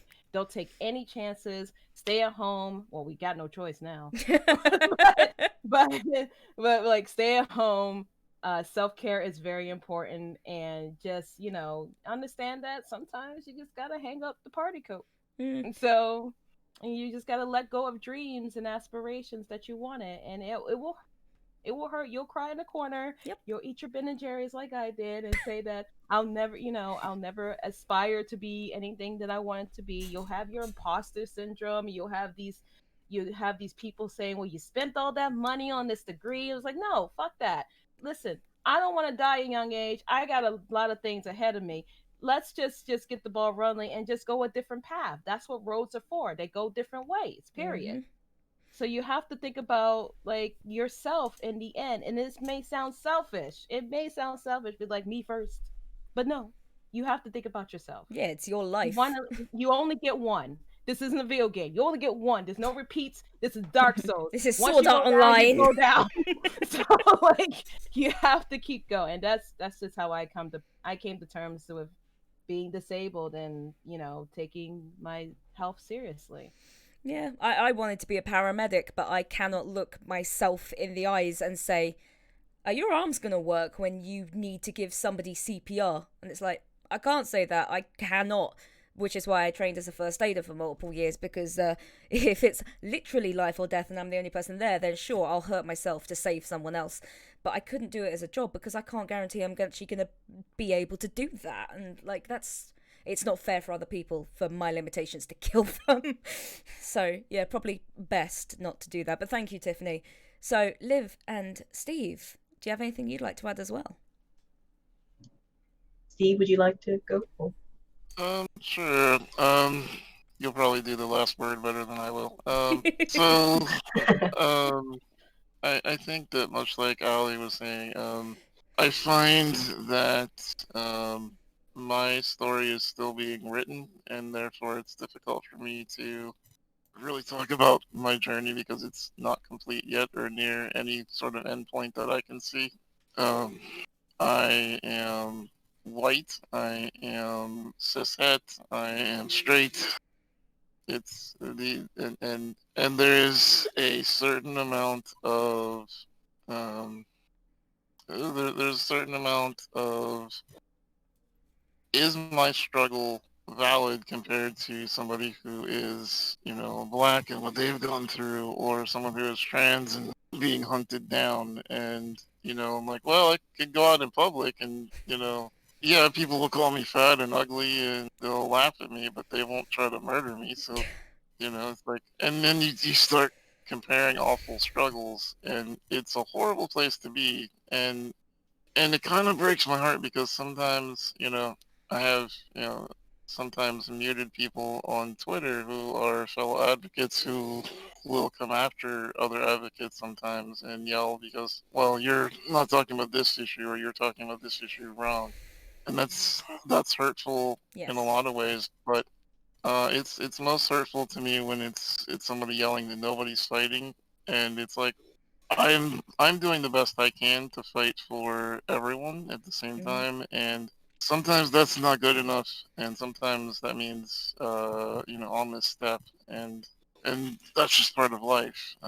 But I think that it's a really dangerous game when we choose to play the, you know, your struggles are invalid because mine are worse. And I just really, really tried never to do that to another human being. And I know some people are hurting and they lash out, and you know, sometimes I'm visible on Twitter. Sometimes that means I'll get that end of the stick, and that's okay. If they need to lash, I'm willing to take that. But it's like, for the most part, I wish that people would kind of see that we don't have to go down this road. We can all still band together.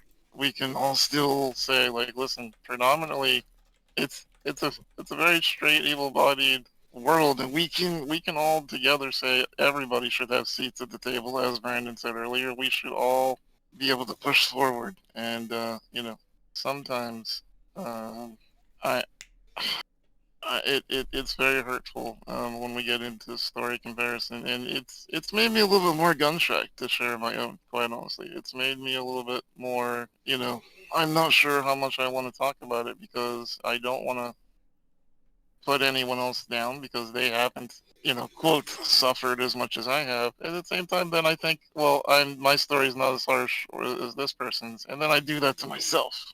And so it's this weird double-sided coin of, you know, I'm preaching at other people. Well, no, tell your story. You don't have to be super disabled like I am. You don't need to be on a ventilator. Your story is still just as valid. I want to hear about it. And then at the same time, I'll be like, oh, wow, your life was really hard and mine was fine. Although, by the way, almost died 3 times on an operating table. Like, you know, it's, you know, and so it's this weird congruence of trying to figure out your place in the world with the external pressures of society.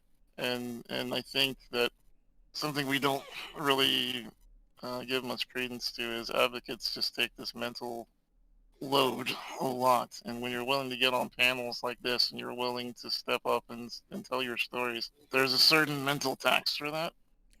Because especially if you end up like, one of our friends, like, Critical Bard or Khalif, Yes. who take a ton of abuse for just being an emote. Like, it's just, there's a tax for pushing things forward, and I'd like to see us remember that as a society a little bit more, that, we're all just doing the best we can, and Yeah. really at the end of the day, what more can you ask for?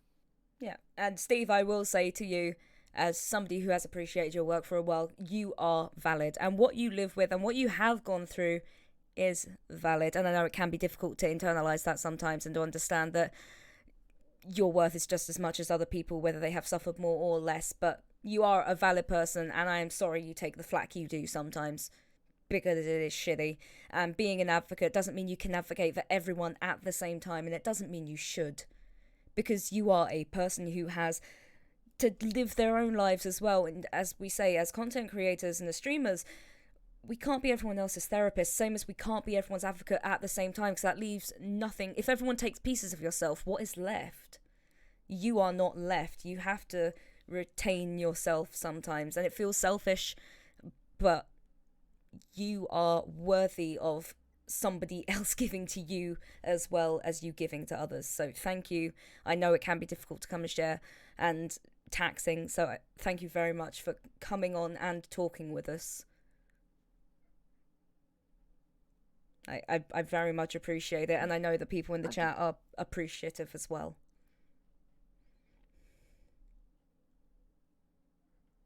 Awesome. Sorry, was somebody trying to comment in there, or? Sorry, I thought I heard a noise that I was missing.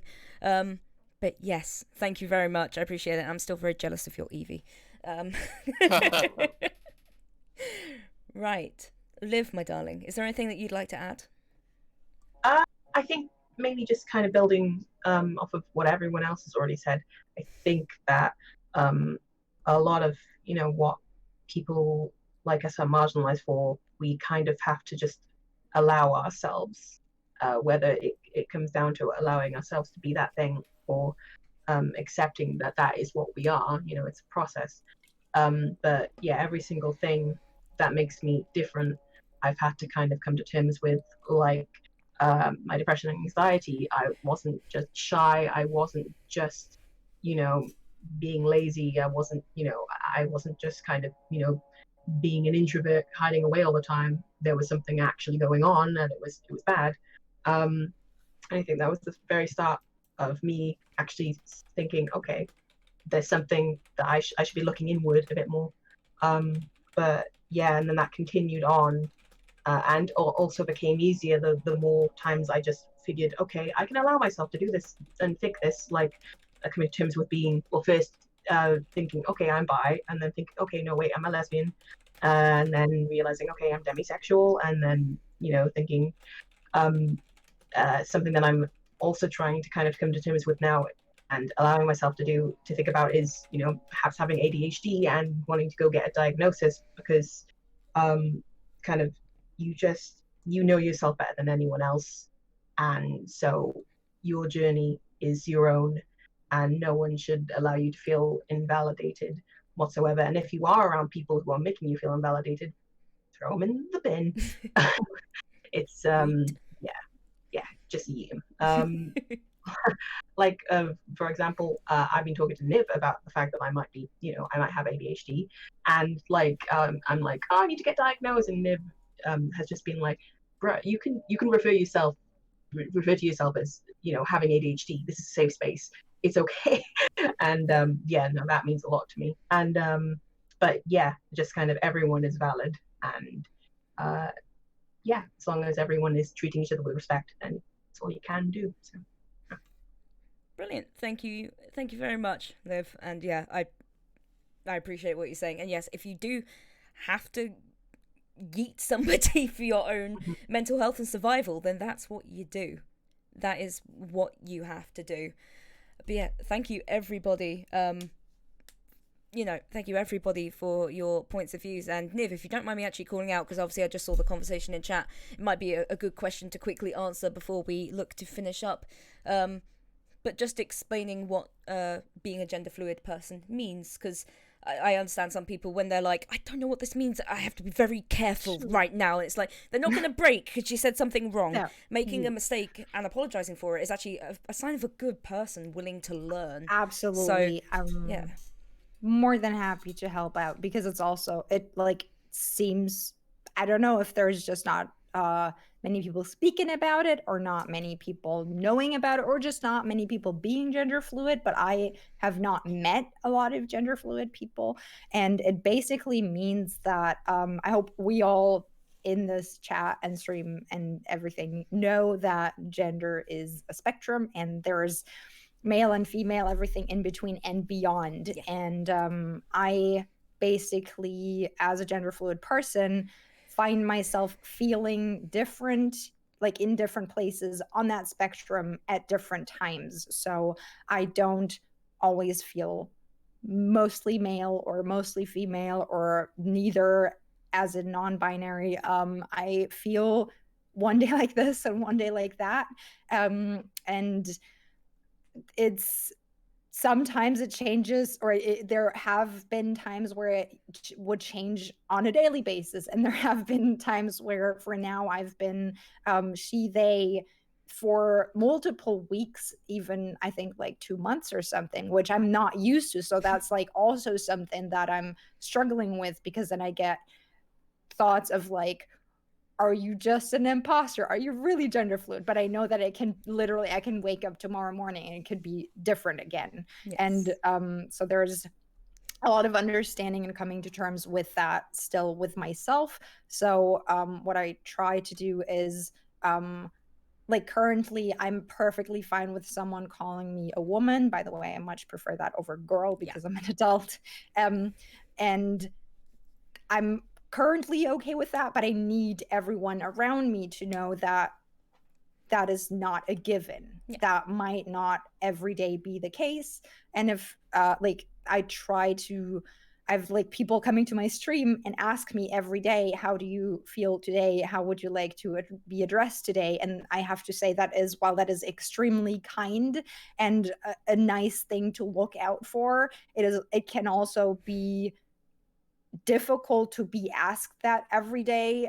So I usually try to ask people, if you are interested in it, look up my pronouns in my bio on Twitter or wherever I have them, and I will not be offended if someone uses wrong pronouns that I'm not currently feeling, but I will definitely say that they, them is always safe to go with in my case.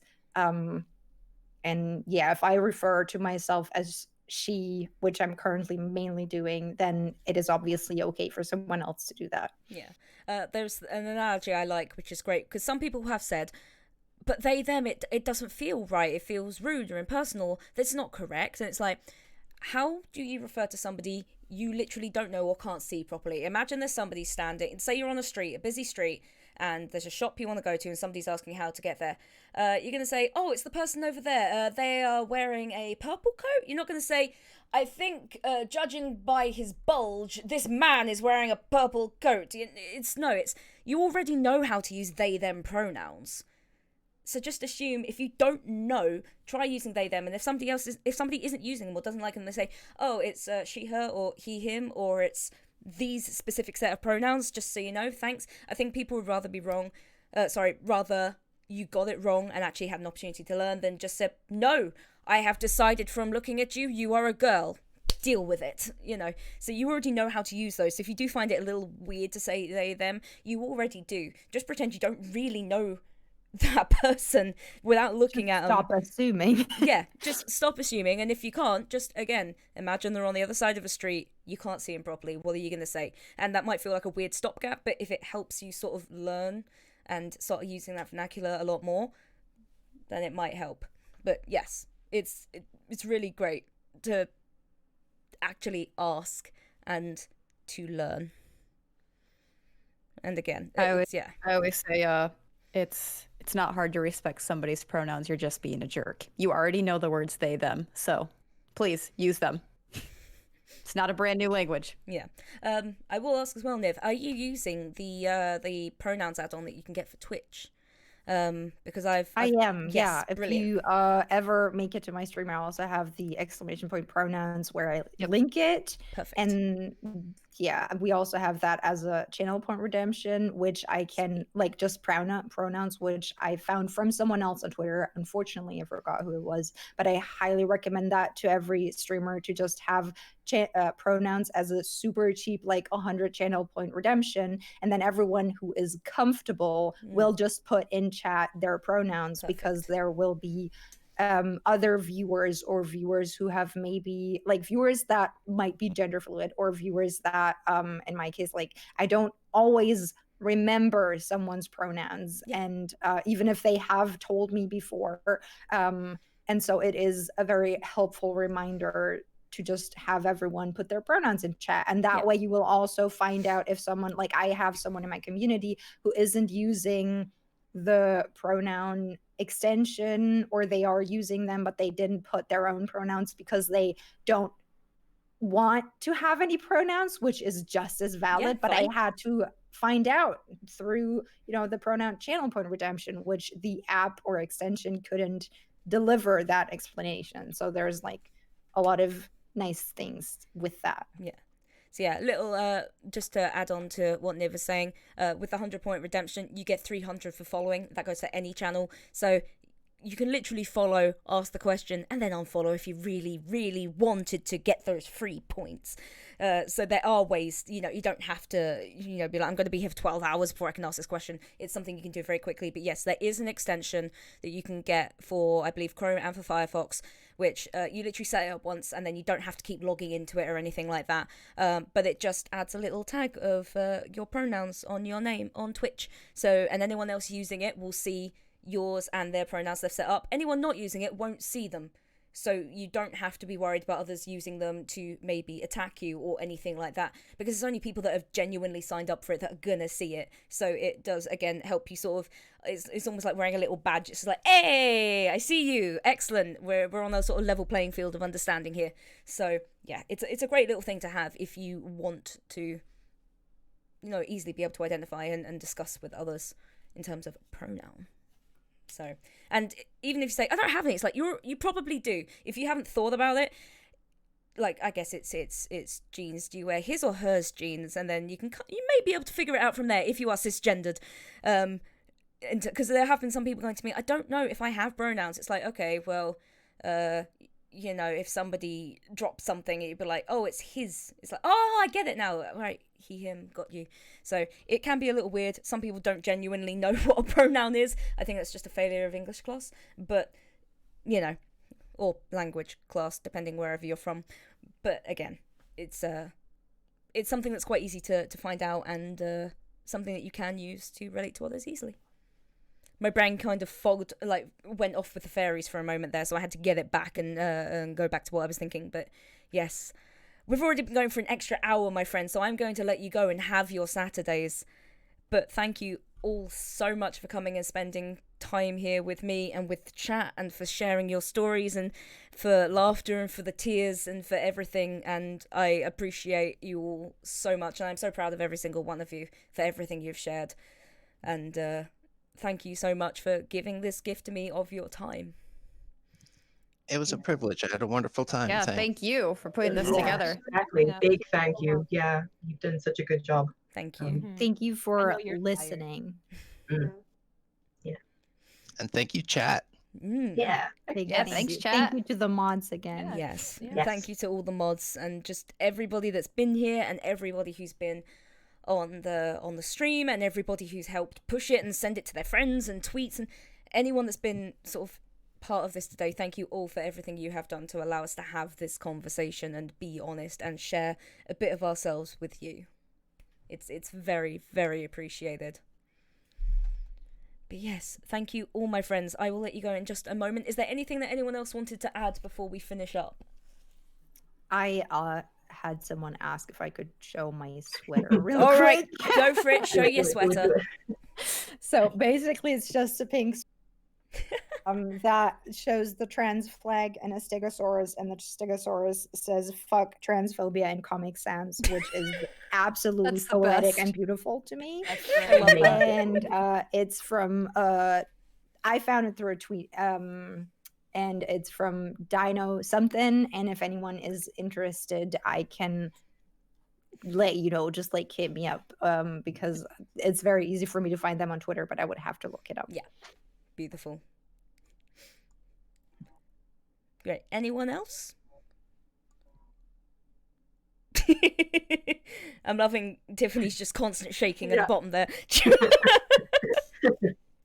Brilliant. Well, then I will let everyone go. Thank you all so much. Chat, I will be back with you in just a moment. I will see all these fellows off onto the rest of their weekends, but thank you all. Bye! Bye! Have a great weekend. Ooh.